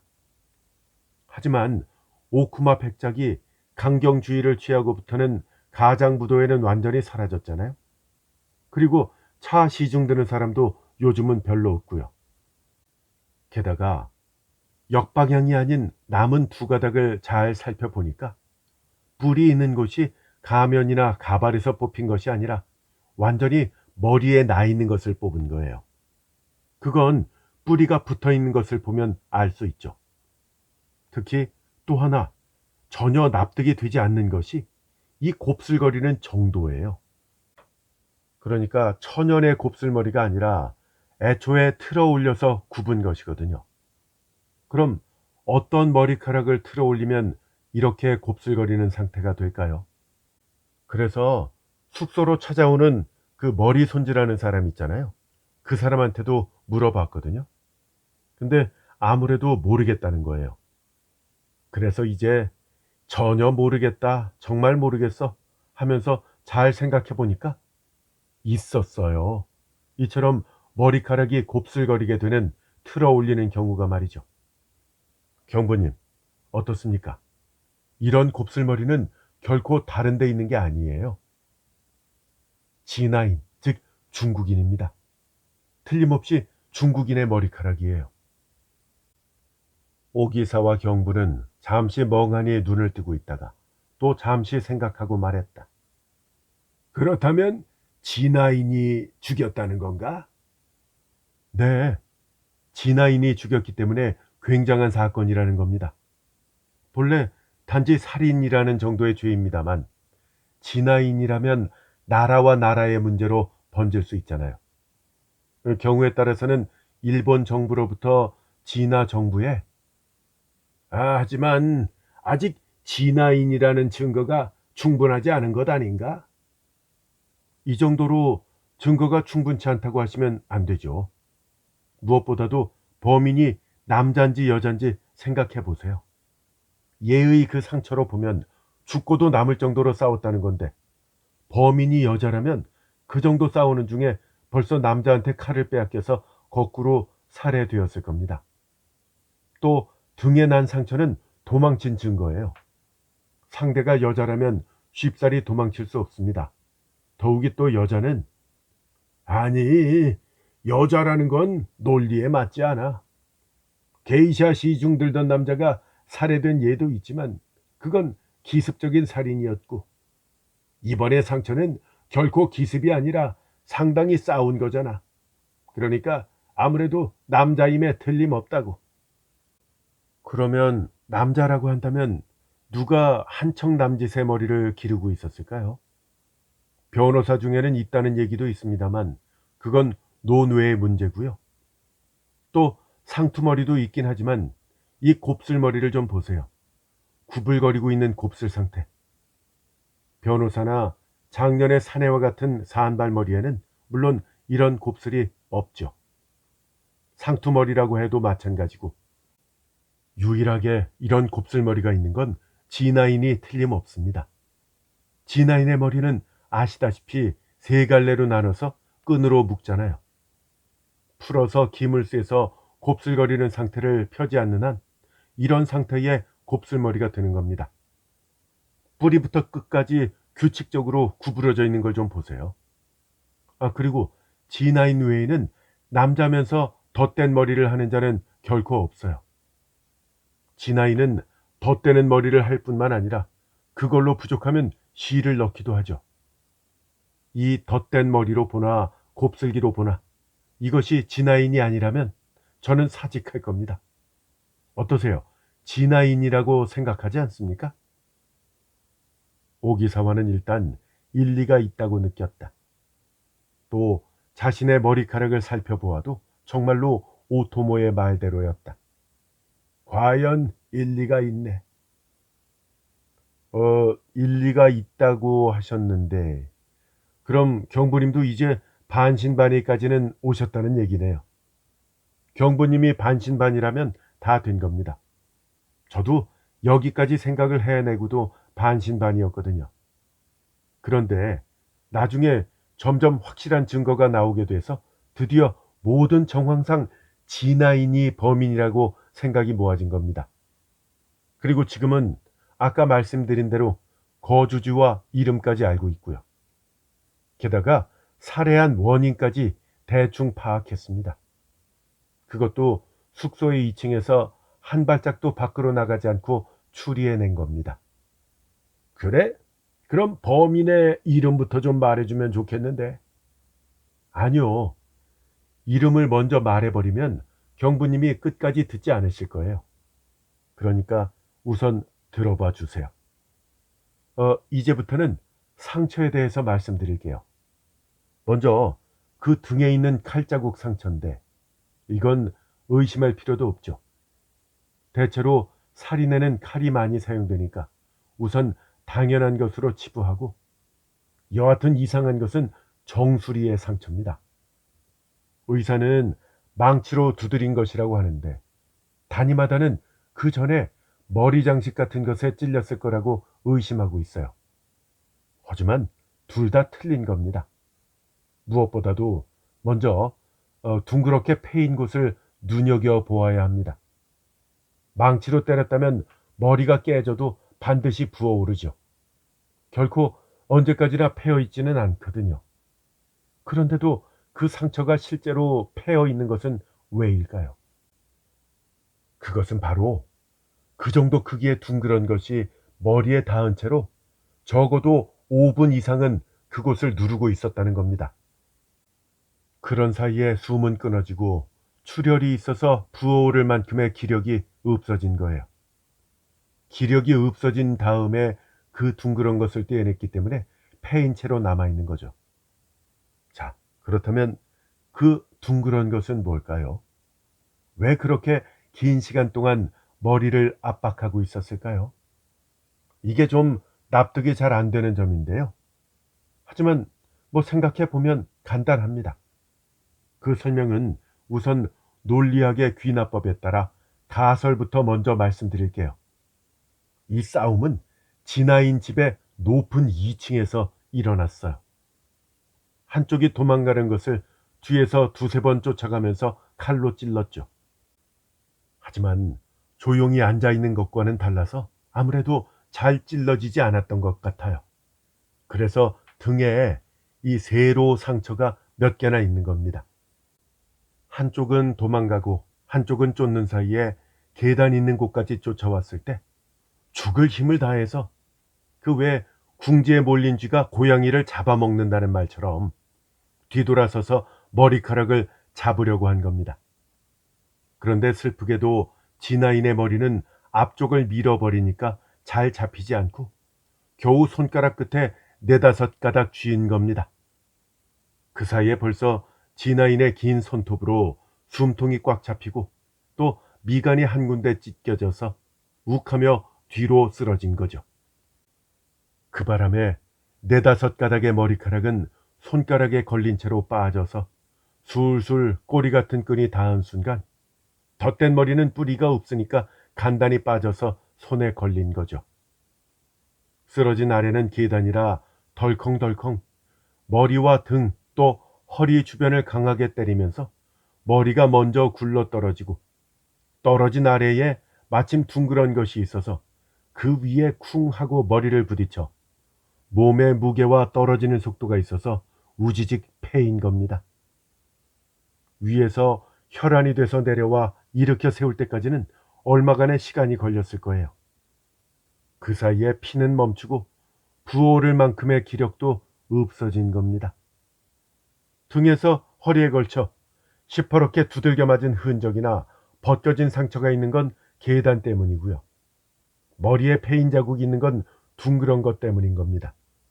결코 그 죽인 진아인이 자신의 손으로 이런 무참한 일을 저지른 것은 아니에요. 자, 어떻습니까? 이해하시겠습니까? 그래, 제법인데? 감탄했어. 맞고 안 맞고는 자체하고 신참인 자네가 이렇게 상세하게 의견을 말하다니 아무튼 감탄했다. 근데 그 둥그런 것은 무엇일까?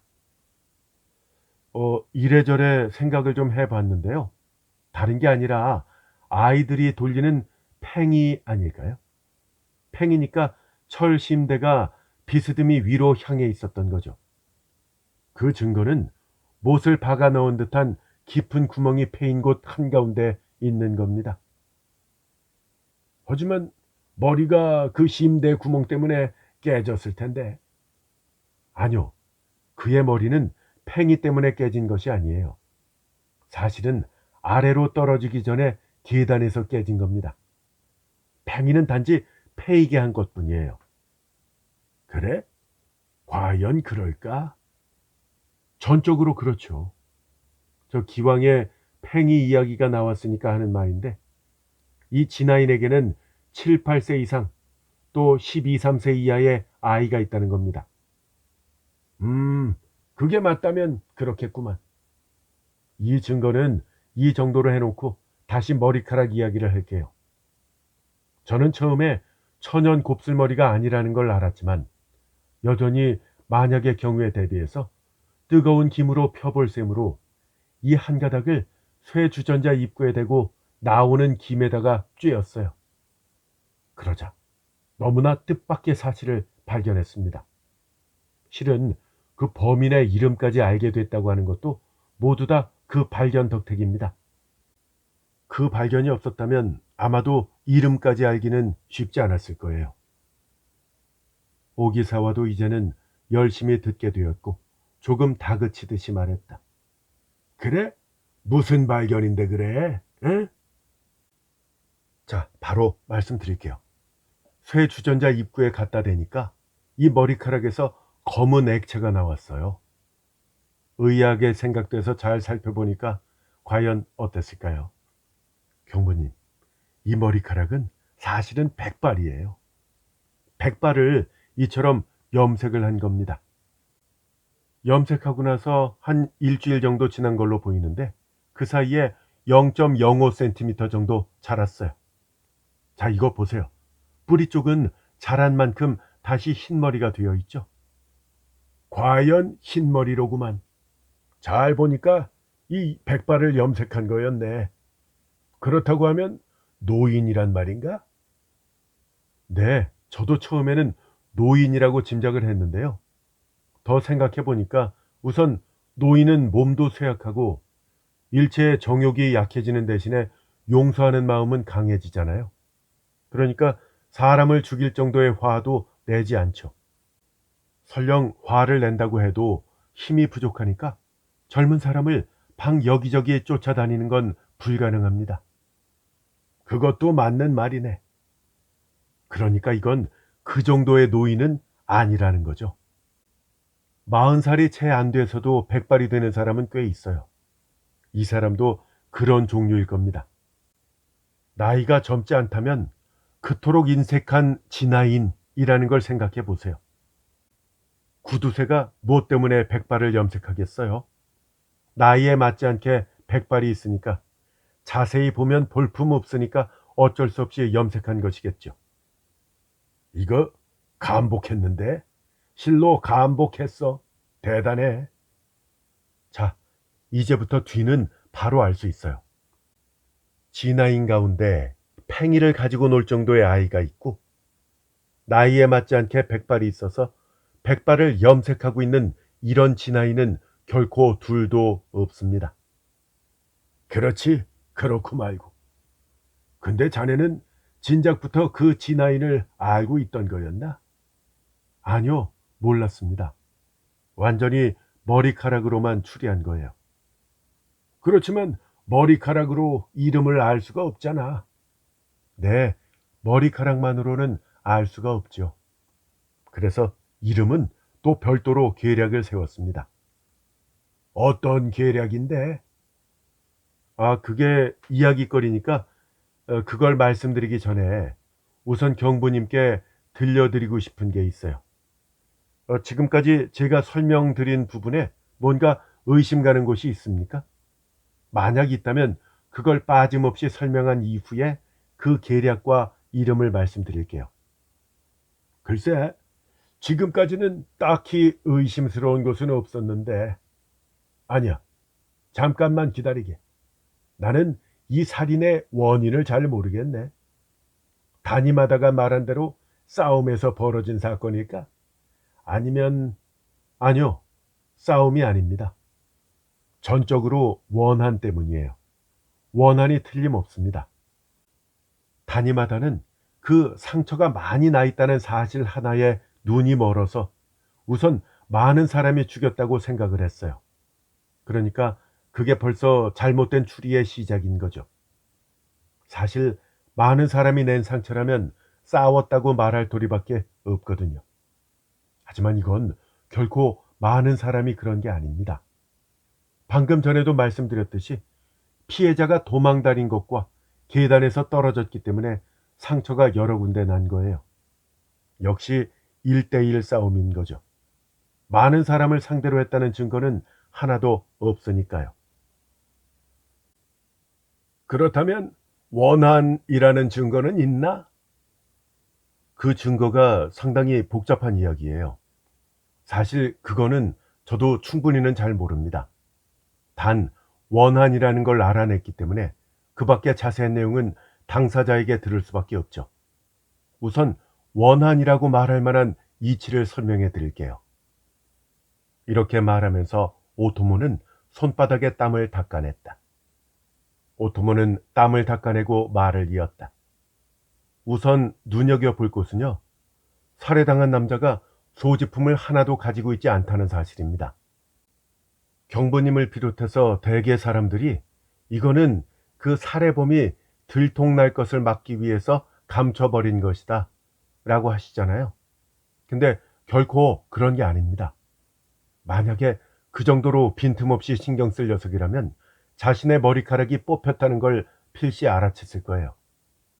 근데 그걸 눈치채지 못하고 단지 시체만 버리면 된다고 생각해서 허둥지둥 시체를 지고 끌어낸 거죠.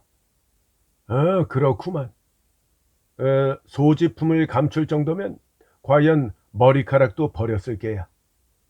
그렇다고 한다면 애초부터 소지품은 가지고 있지 않았다 이 말인가? 아니요, 그렇지 않아요. 가지고 있었습니다. 그렇게 질이 나쁜 의복도 아니니까 지갑이나 종이 쌈지 종류는 필시 가지고 있었을 겁니다. 근데 그건 자네의 추측에 불과하잖아. 어째서요? 이건 그냥 추측이 아닙니다. 연역법으로 추리한 거예요. 설령 종이 쌈지를 가지고 있지 않았다고 해도 담배합은 반드시 가지고 있었을 겁니다. 그는 굉장한 애연가니까요. 그걸 어떻게 알지? 네, 그건 누구나 알 수 있는 겁니다. 저는 그 시체의 입을 벌려서 치아 속을 들여다보았거든요. 근데 담뱃진으로 새카맣게 물들어 있더군요. 아무리 생각을 해보아도 어지간한 애연가가 아닙니다. 그러니까 담배합을 꼭 가지고 다녔을 겁니다. 이게 갓 졸업한 학생이나 뭐 그런 거라면 상당히 이른 시기부터 담배를 핀 경우일 수도 있지만 그는 그렇지 않습니다. 싼 것이긴 하지만 하카타 오비라도 두르고 있는 걸 보면 반드시 허리춤에 담배합이 있었을 거예요. 그렇다면 담배합이나 지갑은 왜 없어진 걸까? 그게 원한이기 때문에 사라진 겁니다. 원한이 아니라면 그 밖에 설명할 도리가 없어요. 원한도 그냥 원한이 아니라 자신이 원한 받을 만한 나쁜 일이 있어서 항상 그 자를 무서워하고 있었던 겁니다. 제 생각으로는 그가 매우 여유 있게 종이 쌈지도 꺼내놓고 담배합도 옆에 둔 채로 느긋하게 누군가와 이야기를 하고 있었던 겁니다. 근데 갑자기 무서운 놈이 찾아와서 챙길 것도 채 못 챙기고 도망친 거죠. 그래서 소지품은 하나도 없는 거고요. 하지만 그것만으로는 아무래도 충분한 논리라고는 생각되지 않는데. 왜 충분치 않다고 생각하시는데요? 무엇보다도 그 등의 상처가 도망친 증거잖아요. 자신에게 나쁜 일이 있을 거라고 생각도 안 되는데 왜 도망치겠어요? 필시 도망칠 만한 나쁜 일을 예감했음이 틀림없어요. 과거에 나쁜 일이 있었다면 원한을 받는 건 당연하죠. 스스로도 나쁘다고 생각돼서 도망칠 정도의 일이라면 상대가 원한을 품지 않았을 리가 없습니다. 그래, 그건 그렇지. 그렇다면 자네 판단으로는 우선 새서방이라고 보는 거구만. 새서방이 정부와 몰래 만나 이야기라도 하고 있는 곳에 진짜 남편이 갑자기 돌아왔다. 뭐 이런 유의 이야기인 거지. 네, 그렇습니다. 바로 그거예요. 저도 처음부터 새서방이 틀림없다 하고 주의를 하고 있었는데 진범을 알아내고 나서야 비로소 새서방이 아니었을까 의심을 하게 된 것이죠. 그건 왜? 딱히 깊은 이유는 없어요. 진범은 부인이 없다는 점입니다. 그걸 나중에 알았어요. 하지만 팽이를 돌릴 정도의 아이가 있다면 부인이 있을 텐데. 아니요. 그렇다고 해도 부인은 없습니다. 아니면 있었다고 하더라도 죽었을 수도 있고 이혼했을 수도 있고요. 특히 그 아이도 양자라고 하던데요. 그래? 양자로구나. 그렇다면 부인이 없는 것도 무리는 아닌데. 근데 혹시 첩이 있는 건 아닐까? 저도 처음에는 그렇게 생각을 해서 그것도 알아보았는데요. 아무튼 집에는 첩 비슷한 여자도 한 사람도 없습니다. 아니, 꼭 집에 없어도 밖에 얻어두면 그게 그거잖아. 아니요. 밖에 얻어두면 결코 이 같은 보험죄는 일어날 수 없어요. 왜냐하면 우선 외첩이라면 그 정부와 어디서 만나나요? 어디라고 꼭 집어 말할 수는 없지만 그래. 뭐 우선 찻집이나 뭐 그 밖에 수상쩍은 집일 수도 있고 아니면 마련해둔 자신의 집이겠지. 글쎄요. 그래서 밖에 얻어둔 첩이 아니라는 겁니다.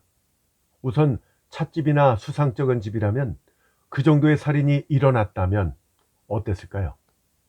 당사자들은 감추려고 해도 그 집의 사람들이 가만히 있지 않았을 겁니다. 경찰서로 뛰어가든가 이웃 사람을 깨우든가 그것도 아니면 나중에 경찰에 고발을 하든가 뭐 어떻게 했겠죠. 그러니까 남의 집에서 일어난 일이라면 이와 같은 큰 죄가 지금까지 단서 하나 나오지 않을 리가 없다 이 말씀이에요. 만약에 밖에 얻어둔 집에 새 서방을 데리고 와서 있다고 하면 어떻게 될까? 그렇다면 애초에 조심하고 문단속을 충분히 해두겠죠. 특히 이 범죄는 새벽 2시에서 3시 사이에 벌어진 것으로 파악됐잖아요. 그러니까 문단속을 한 것은 분명 확실합니다. 단지 문단속만 한 것이 아니라 외첩의 마음속에서는 남편이 문을 두드리면 어딘가로 피신시킬 것까지 사전에 예상을 해뒀을 거예요. 그 정도 예상을 못할 여자라면 결코 자신이 기거하고 있는 거처에 남자를 끌어들이는 것 같은 그런 대담한 짓은 못합니다. 이미 이렇게 준비가 되어 있는데 남편이 갑자기 밖에서 문을 두드리면 네, 지금 열게요 라고 대답하면서 촛대에 불을 붙인다든가 아니면 성냥을 찾는다든가 하면서 남자를 피신시킬 시간을 벌어두겠죠. 피신시킨 다음에야 남편을 들어오게 할 겁니다. 그건 그렇겠네. 이 거참 외첩도 아니고 그렇다고 해서 첩도 또 부인도 아니라고 하면 자네가 말하는 대로 새서방이 아닌 게 아닌가? 네, 그러니까 새서방이라고 말하지 않겠습니다. 단 새서방 같은 종류의 원한으로 즉 살해된 자가 자신이 한 나쁜 짓을 알고 전부터 겁내고 있었다는 것밖에는 모른다고 말씀드린 겁니다. 하지만 새서방 외에 그와 같은 원한은 아마도 없을 거야. 네, 맞아요. 그 밖에는 잘 생각이 안 되거든요. 근데 어려운 범죄에는 반드시 한 가지 미스터리라는 것이 있어요. 미스터리는 결국 그 죄인을 잡아서 자백시켜보지 않는 한 어떤 탐정도 알아낼 수가 없죠. 그걸 알아낸다면 탐정이 아니라 신이죠. 이 사건에서는 이것이 미스터리입니다. 이 같은 새서방 소동에서 없어서는 안 되는 이치를 알고 있는데 그 사람에게 부인이 없다니. 이건 불가사의 중에 불가사의, 미스터리 중에 미스터리입니다. 결코 본인 외에는 이 미스터리를 풀 사람이 없어요. 거기까지 알아냈으면 그걸로 됐네. 자, 이제 그 사람의 이름과 또 자네가 말한 계략을 좀 들어보자고. 근데 이것만으로 다른 의심 가는 데는 없나요? 의심? 없는데. 단지 좀 전에 말한 그 미스터리 한 가지 외에는 의심스러운 점은 없어. 그렇다면 말씀드릴게요. 사건은 이렇게 된 겁니다. 오토모는 이마에 땀을 닦아내며 말을 시작했다. 저는 완전히 어제 하루 이만큼의 추리를 해서 범인은 필시 나이에 맞지 않는 백발이 있고 그걸 잘 염색한 진아인이다 하는 사실을 알아냈죠. 그래서 우선 다니마다를 만나서 그가 어떤 발견을 했는지 묻고 나서 제 의견도 말해보려고 이 경찰서를 향해서 숙소를 나왔습니다. 근데 숙소 앞에서 이전부터 필묵을 비롯해서 여러 잡화를 팔러오는 진아인을 만난 거예요. 그자에게 먼저 묻는 게 좋겠다고 생각했기 때문에 다음날 아침에 붓을 많이 살 테니까 제 숙소에 와달라고 말해 놓았죠. 그러고 나서 경찰서로 돌아왔는데 마침 담임하다가 나가는 걸 제가 불러 세웠어요. 하지만 그는 뭔가 화가 난 모양으로 대답도 하지 않고 가버렸습니다. 그래서 어쩔 수 없이 저는 다시 숙소로 되돌아갔죠. 그리고 오늘 아침이 돼서 예상대로 그 진아인이 찾아왔습니다. 그를 상대로 여러 가지 이야기를 나누면서 실은 내 친척 중에 나이는 젊은데 백발로 곤란한 사람이 있어서 백발 염색가루 종류를 팔고 있냐? 라고 물었거든요. 그랬더니 그런 건 팔지 않는다고 하더군요.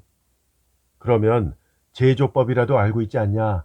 하고 물었더니 자신은 모르지만 자기 친구 중에 거류지 3호의 2번관에 살고 있는 진아인이 올해 아직 45살인데도 불구하고 온통 백발이어서 언제나 스스로 가루를 조합해서 목욕탕에 갈 때마다 머리에 바른다 하는 얘기를 들었다는 거예요. 그래, 상당히 염색이 잘 되는 편이라서 돈을 주면 그 제조법을 물어보고 오겠다라고 저한테 대답하더군요. 그래서 그게 좋겠다고 생각해서 거류지 3호의 2번관이라면 어제도 내가 3호 주변을 지나갔는데 아무래도 아이가 팽이를 돌리고 있던 집이 2번이 아니냐 하고 말했거든요. 그랬더니 그 진아인이 아이가 팽이를 돌리고 있었다면 그 집이 틀림없다. 그리고 그 아이가 그 집의 양자다. 라고 말하더군요. 그래서 이것저것 더 캐물었거든요. 우선 그 백발을 한 자의 이름은 진시네라고 합니다. 오랫동안 나가사키에 거주하다가 도쿄로 상경해서 지금은 주로 요코하마와 도쿄 사이를 왕래하고 있다고 해요. 더욱이 분위기가 진아인답지 않게 화를 잘 내서 때때로 사람들과 싸움을 하기도 한답니다. 자, 그가 바로 범인이에요. 3호 2번관에 사는 진아인 진시네가 전적으로 원한 때문에 죽인 겁니다. 오기사와는 잠시 묵묵히 생각하고 있다가 말했다. 과연 자네가 말한 것은 그야말로 합당하네. 머리카락 실험으로 추측해보면 아무래도 진아인일 수밖에 없겠어. 또 같은 진아인이 결코 둘이 있다고는 생각되지 않고. 근데 과연 범인이 진시네라고 한다면 우선 진아 영사와 교섭도 해야 되고 아무튼 일본인이 진아인에게 살해된 일이기 때문에 실로 쉽지 않은 사건일 게야. 네, 저도 그걸 걱정하고 있어요. 언론에도 그게 알려지면 하나의 여론을 일으킬 겁니다. 여하튼 진시네라는 자는 밉살스러운 놈이에요. 근데 다니마다는 그것도 모르고 오직 그 오콘이랬나? 그 오콘인가 뭔가를 찾고 있을 거예요. 그런데 바로 그때 다니마다가 들어왔다. 지금 진시네라는 말이 들렸는데 어떻게 그 범인을 알아낸 건가요? 다니마다 자네도 진시네라고 짐작하고 있었나? 짐작이 아니라 벌써 오콘을 잡아왔어요. 오콘의 증언으로 진시내가 범인이라는 것부터 살해된 자의 신분, 살해된 이유, 죄다 알아냈지요. 그건 실로 대단한데.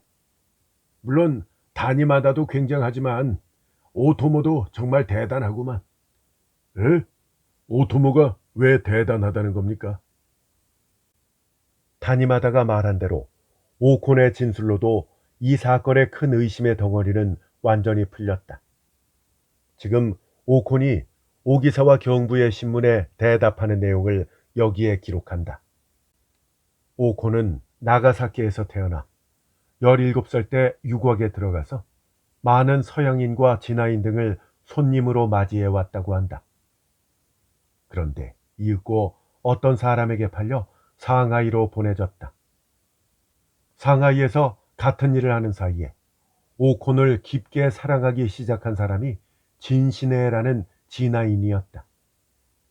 진시네는 꽤 큰 잡화 상인으로 이전부터 나가사키에 지점을 열어서 남동생 진긴키라는 자를 그 지점에 보내 일본의 잡화 매입 등의 일을 맡겨두고 있었다.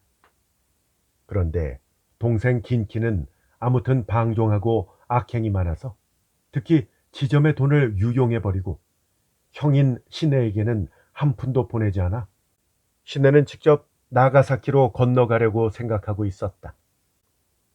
그런데 오콘이야말로 나가사키 출신이라 데리고 가면 쓸데가 많을 거라며 결국 첩으로 사서 나가사키로 데리고 온 것이다. 시네는 매우 추한 남자로 머리에는 나이에 맞지 않게 백발이 많아서 오콘은 그를 좋아하지 않았지만 단지 고향으로 돌아간다는 기쁨 때문에 그의 말을 따랐다. 이윽고 그를 따라 나가사키에 오고 보니까 남동생 긴키라는 자는 오콘이 처음에 나가사키 유곽에서 일했을 때의 단골 손님이었다. 친형인 시네와는 많이 닮지 않은 미남이어서 오콘은 어느샌가 시네의 눈을 피해 다시 긴키와 떨어질 수 없는 사이가 되었다. 그렇지만 시네는 그 사실을 모르고 점점 더 오콘을 사랑해서 이제는 홀로 사는 오콘의 어머니까지 보살피며 오콘과 함께 살게 해주었다. 어머니는 미리부터 오콘이 긴키와 미래하고 있는 것을 알고 있었지만 딱히 나무라지 않았다. 특히 긴키는 형 시네보다 마음이 넓어서 종종 어머니에게 돈을 보내는 일도 있었기 때문에 오히려 좋은 일로 생각해서 오콘과 긴키를 위해서 딸의 앞뒤를 맞춰주는 일도 있을 정도였다. 그러는 동안에 오콘은 누군가의 시를 받아 남자아이를 낳았는데 처음부터 신의 아이라고 하면서 진내지라고 이름을 붙여 키웠다. 이로부터 1년 남짓 지났을 무렵 뜻밖의 일로 시내는 오콘과 긴키와의 사이를 의심하고 매우 분노해서 오콘을 때렸다. 그리고 긴키를 죽이려고 날뛰었지만 오콘이 능숙하게 그 의심을 해명했다. 그런데 이런 일이 있고도 오콘은 왠지 긴키를 단념할 마음이 없고 긴키도 오콘을 버리는 건 참을 수 없었다. 그래서 여전히 질리지도 않고 부적절한 짓을 계속했던 것이다. 네지라는 아이가 4살 때였다. 긴키는 나쁜 짓을 저질러서 나가사키에 있을 수 없게 되자 오콘에게 함께 고베로 도망가자고 권했었다. 오콘은 진즉에 신에게는 질려 있었고 오로지 긴키를 사랑했기 때문에 그렇다면 네이지도 함께 데리고 가자고 말했다. 그런데 그건 거치적거린다면서 들으려 하지 않아서 어쩔 수 없이 네이지를 그냥 남겨두기로 했다. 어머니에게도 알리지 않고 채비를 해서 다음날 둘이서 나가사키에서 배를 탔다. 이후에 들으니 긴키는 출발 직전에 형의 돈을 많이 훔쳐 떠났다고 한다. 이윽고 고베에 상륙해서 1년 남짓 놀며 보내는 사이 긴키의 주머니 속도 남은 것이 적어져서 조만간 도쿄에 가서 마땅한 장사를 시작하려고 또다시 고베를 떠나 도쿄로 상경하게 되었다. 당시 스키지에는 지나인이 하는 도박장이 있었는데 긴키는 평소 도박을 좋아해서 곧바로 그 도박장에 들어갔다. 하지만 운 나쁘게도 겨우 몇 푼 남지 않은 돈조차 금세 모두 잃고 어떻게 이야기가 됐는지 긴키는 오콘을 그 도박장에 하녀로 들어가 살게 한 다음 자신은 도박장의 사원으로 고용살이를 시작했다. 그 후로 1년이 지난 봄, 오콘도 긴키도 스키지에 살기 어렵게 된 사정이 생겼다. 그 이유는 다름이 아니라 긴키의 형 진시네가 장사에 사정이 생겨서 나가사키를 정리하고 도쿄에 와서 스키지에 가게를 열었다고 어떤 사람에게 들었기 때문에 당분간은 헤어져서 살기로 한 것이었다. 오코는 일자리를 찾아 혼고의 어느 싸구려 요리집에 들어가 살았다. 오코는 요코하마의 도박장으로 옮겼다. 어느 날 오코는 하루 휴가를 얻어서 오랜만에 긴키의 얼굴을 보려고 요코하마에서 그를 불러들여 함께 손을 끌어잡고 여기저기 구경하는 사이에 아사쿠사 관음에 들어갔다.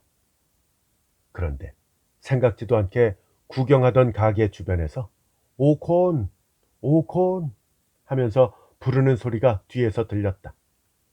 돌아보니 오콘의 어머니였다. 내지도 그 옆에 있었는데 몰라볼 정도로 성장해 있었다. 아니, 어머니, 넌 나한테 말도 않고 떠난 채 소식도 없어서 어디서 지내나 했더니 도쿄에 있었구나. 그리고 긴키 자네도 내지를 기억하고 있겠지. 자, 내지, 이분이 이 할미가 항상 말했던 네 어머니다. 아버지는 너를 양자라고 말할 테지만 이분은 네 진짜 아버지셔. 뭘 먼저 말해야 될지 모르겠구나. 오콘, 너는 아직 모르겠지만 조심해야 된다. 그 사람이 지금 도쿄에 와 있거든. 나도 신세를 져서 도쿄까지 같이 오게 된 거야. 지금도 너한테 미련이 많이 남아있더구나. 그 사람이 네가 없어졌을 때 얼마나 성냈는지 아니? 나까지 때려 내쫓겠다느니 이러쿵저러쿵 하는데 화났을 때는 전혀 모르겠어 무슨 말을 하는지. 하지만 나중에 나를 돌봐주면 언젠가 네가 만나고 싶어서 돌아올 거라더구나. 우리 일본 사람이 보면 아둔하기 그지없어. 그래, 그럼 지금 어디에? 아, 그래, 혼고에서 일하는구나. 아, 그래. 긴키도 그럼 함께 있는 거니? 응? 긴키는 요코하마에. 아, 그래. 헤어져 만나지도 못하는구나. 참 불쌍하다. 아, 너도 그 사람이 여기 와 있다는 걸 알고 있었구나. 그럼 그 이야기를 듣고 나서 이렇게 헤어진 거네. 오늘 그럼 오랜만에 만난 거면 오늘은 우리 집에 와서 쉬어라. 그다지 위험할 건 없어. 그 사람은 어제 요코하마에 가서 모레나 돼야 돌아올 거야. 그러니까 정말로 무서운 일은 없을 거야. 아니야, 자고 가거라, 자고 가. 글쎄, 만약 돌아오면 셋이서 뒷문으로 도망치면 되겠지 뭐. 내지도 괜찮을 거야. 고자질 하거나 하지 않을 거라고. 진짜 아버지 어머니가 주무시고 가시는데 그렇게 말할 수 있겠어. 내지, 그렇지. 자, 그러니까 와서 자고 가거라. 혹시 일이 생기면 뒷문으로 셋이서 도망치자. 사실 나도 이제 거기 있는 건 정말 지겨워 미치겠어. 너희들과 함께 도망칠 걸 그랬다 하는 그런 생각이 종종 들어. 지금이라도 데리고 도망가 주면 좋겠다. 자, 오늘은 꼭 와서 자고 가. 어? 오늘 밤도 내일 밤도 다 괜찮아.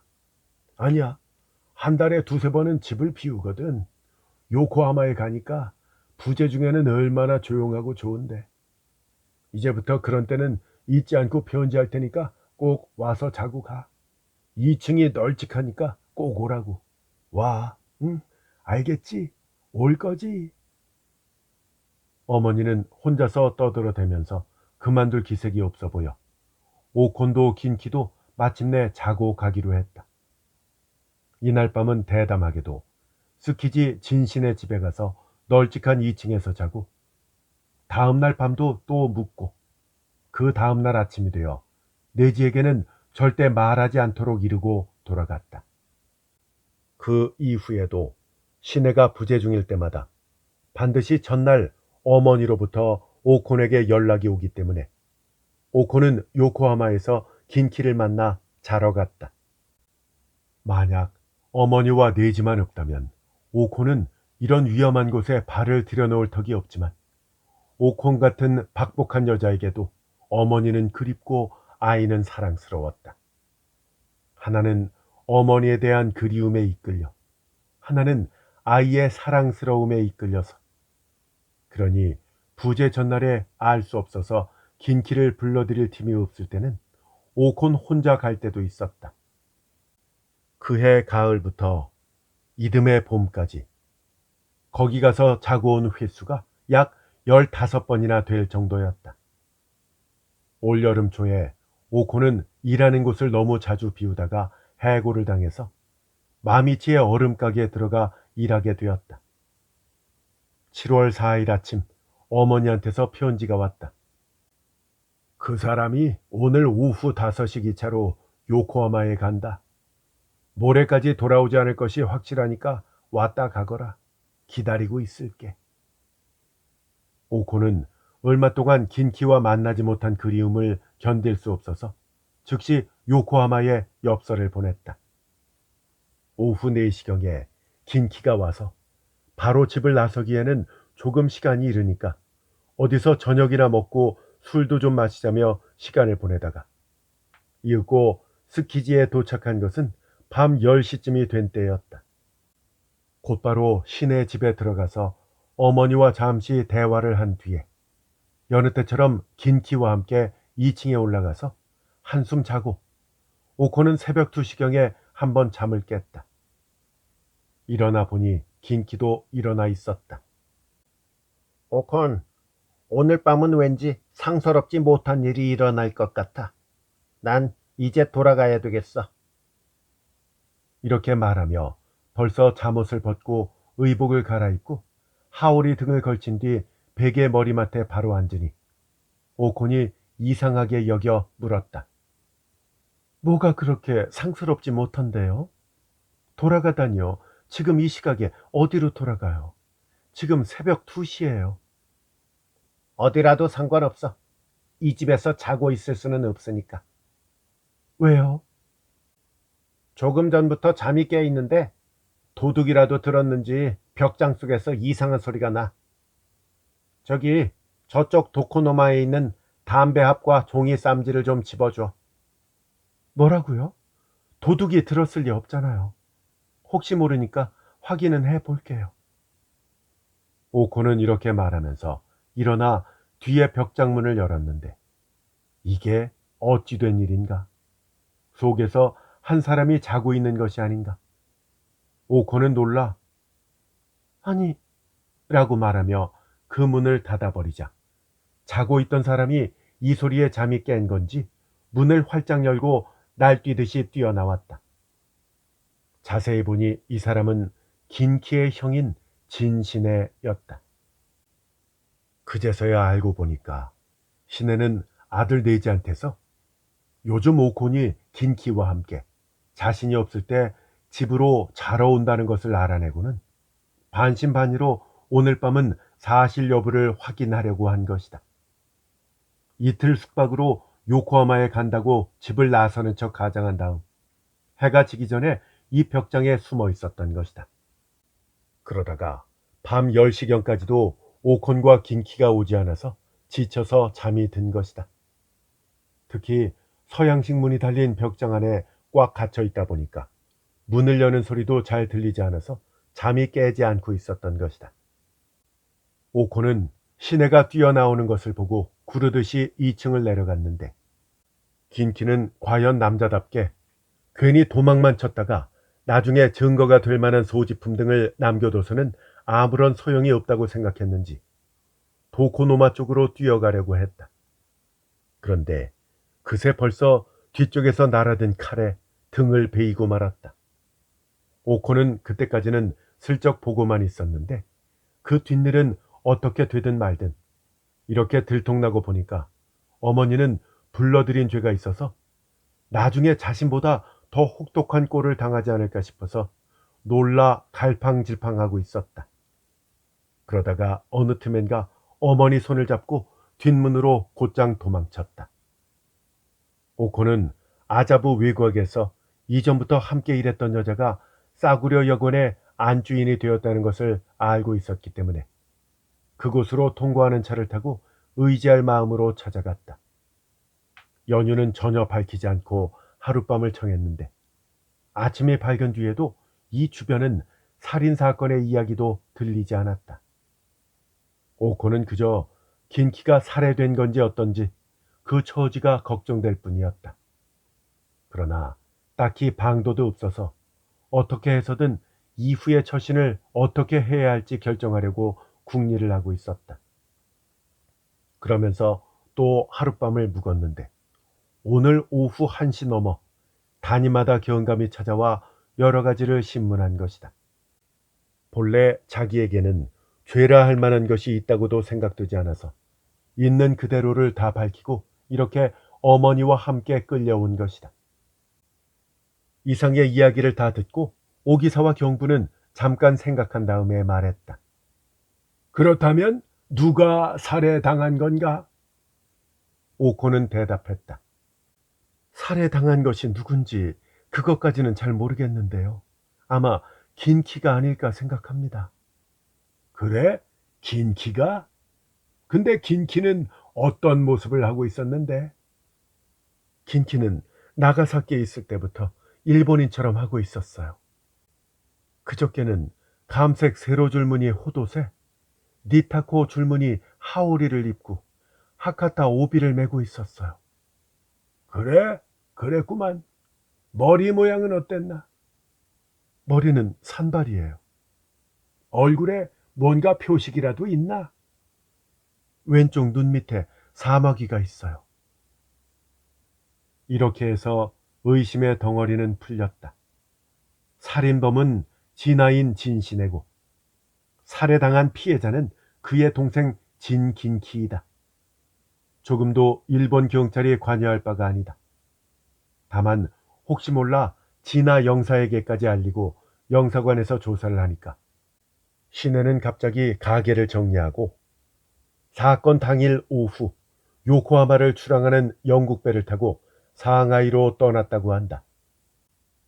다행인지 불행인지 오토모가 신경 쓰던 것과 같은 여론을 일으킬 정도까지는 되지 않았다. 그리고 오콘도 방면되었다. 오토모는 다니마다를 다음과 같이 평가했다. 경감의 정탐은 봉사 문고리 잡기예요. 이번 일도 우연히 이 오콘의 머리카락이 곱슬머리여서 잘 되긴 했는데 만약에 오콘의 머리카락이 반듯했다면 죄도 없는 사람을 몇이나 잡아들였을지 몰라요. 그러자 다니마다는 또다시 얼버무리는 얼굴을 하면서 중얼거렸다. 버릇없고 괘씸하고 건방진 놈. 오기사와 경부만은 혼자 이 젊은 탐정에게 앞으로의 바람을 담아 자네는 항상 말하는 그 동양의 르콕이 될 거야. 르콕 알지? 세계 최초의 장편 추리소설 있잖아. 거기 나오는 주인공 르콕 탐정 말이야. 자네는 꼭 그렇게 될 걸세. 이렇게 말하며 진심으로 격려해 주었다.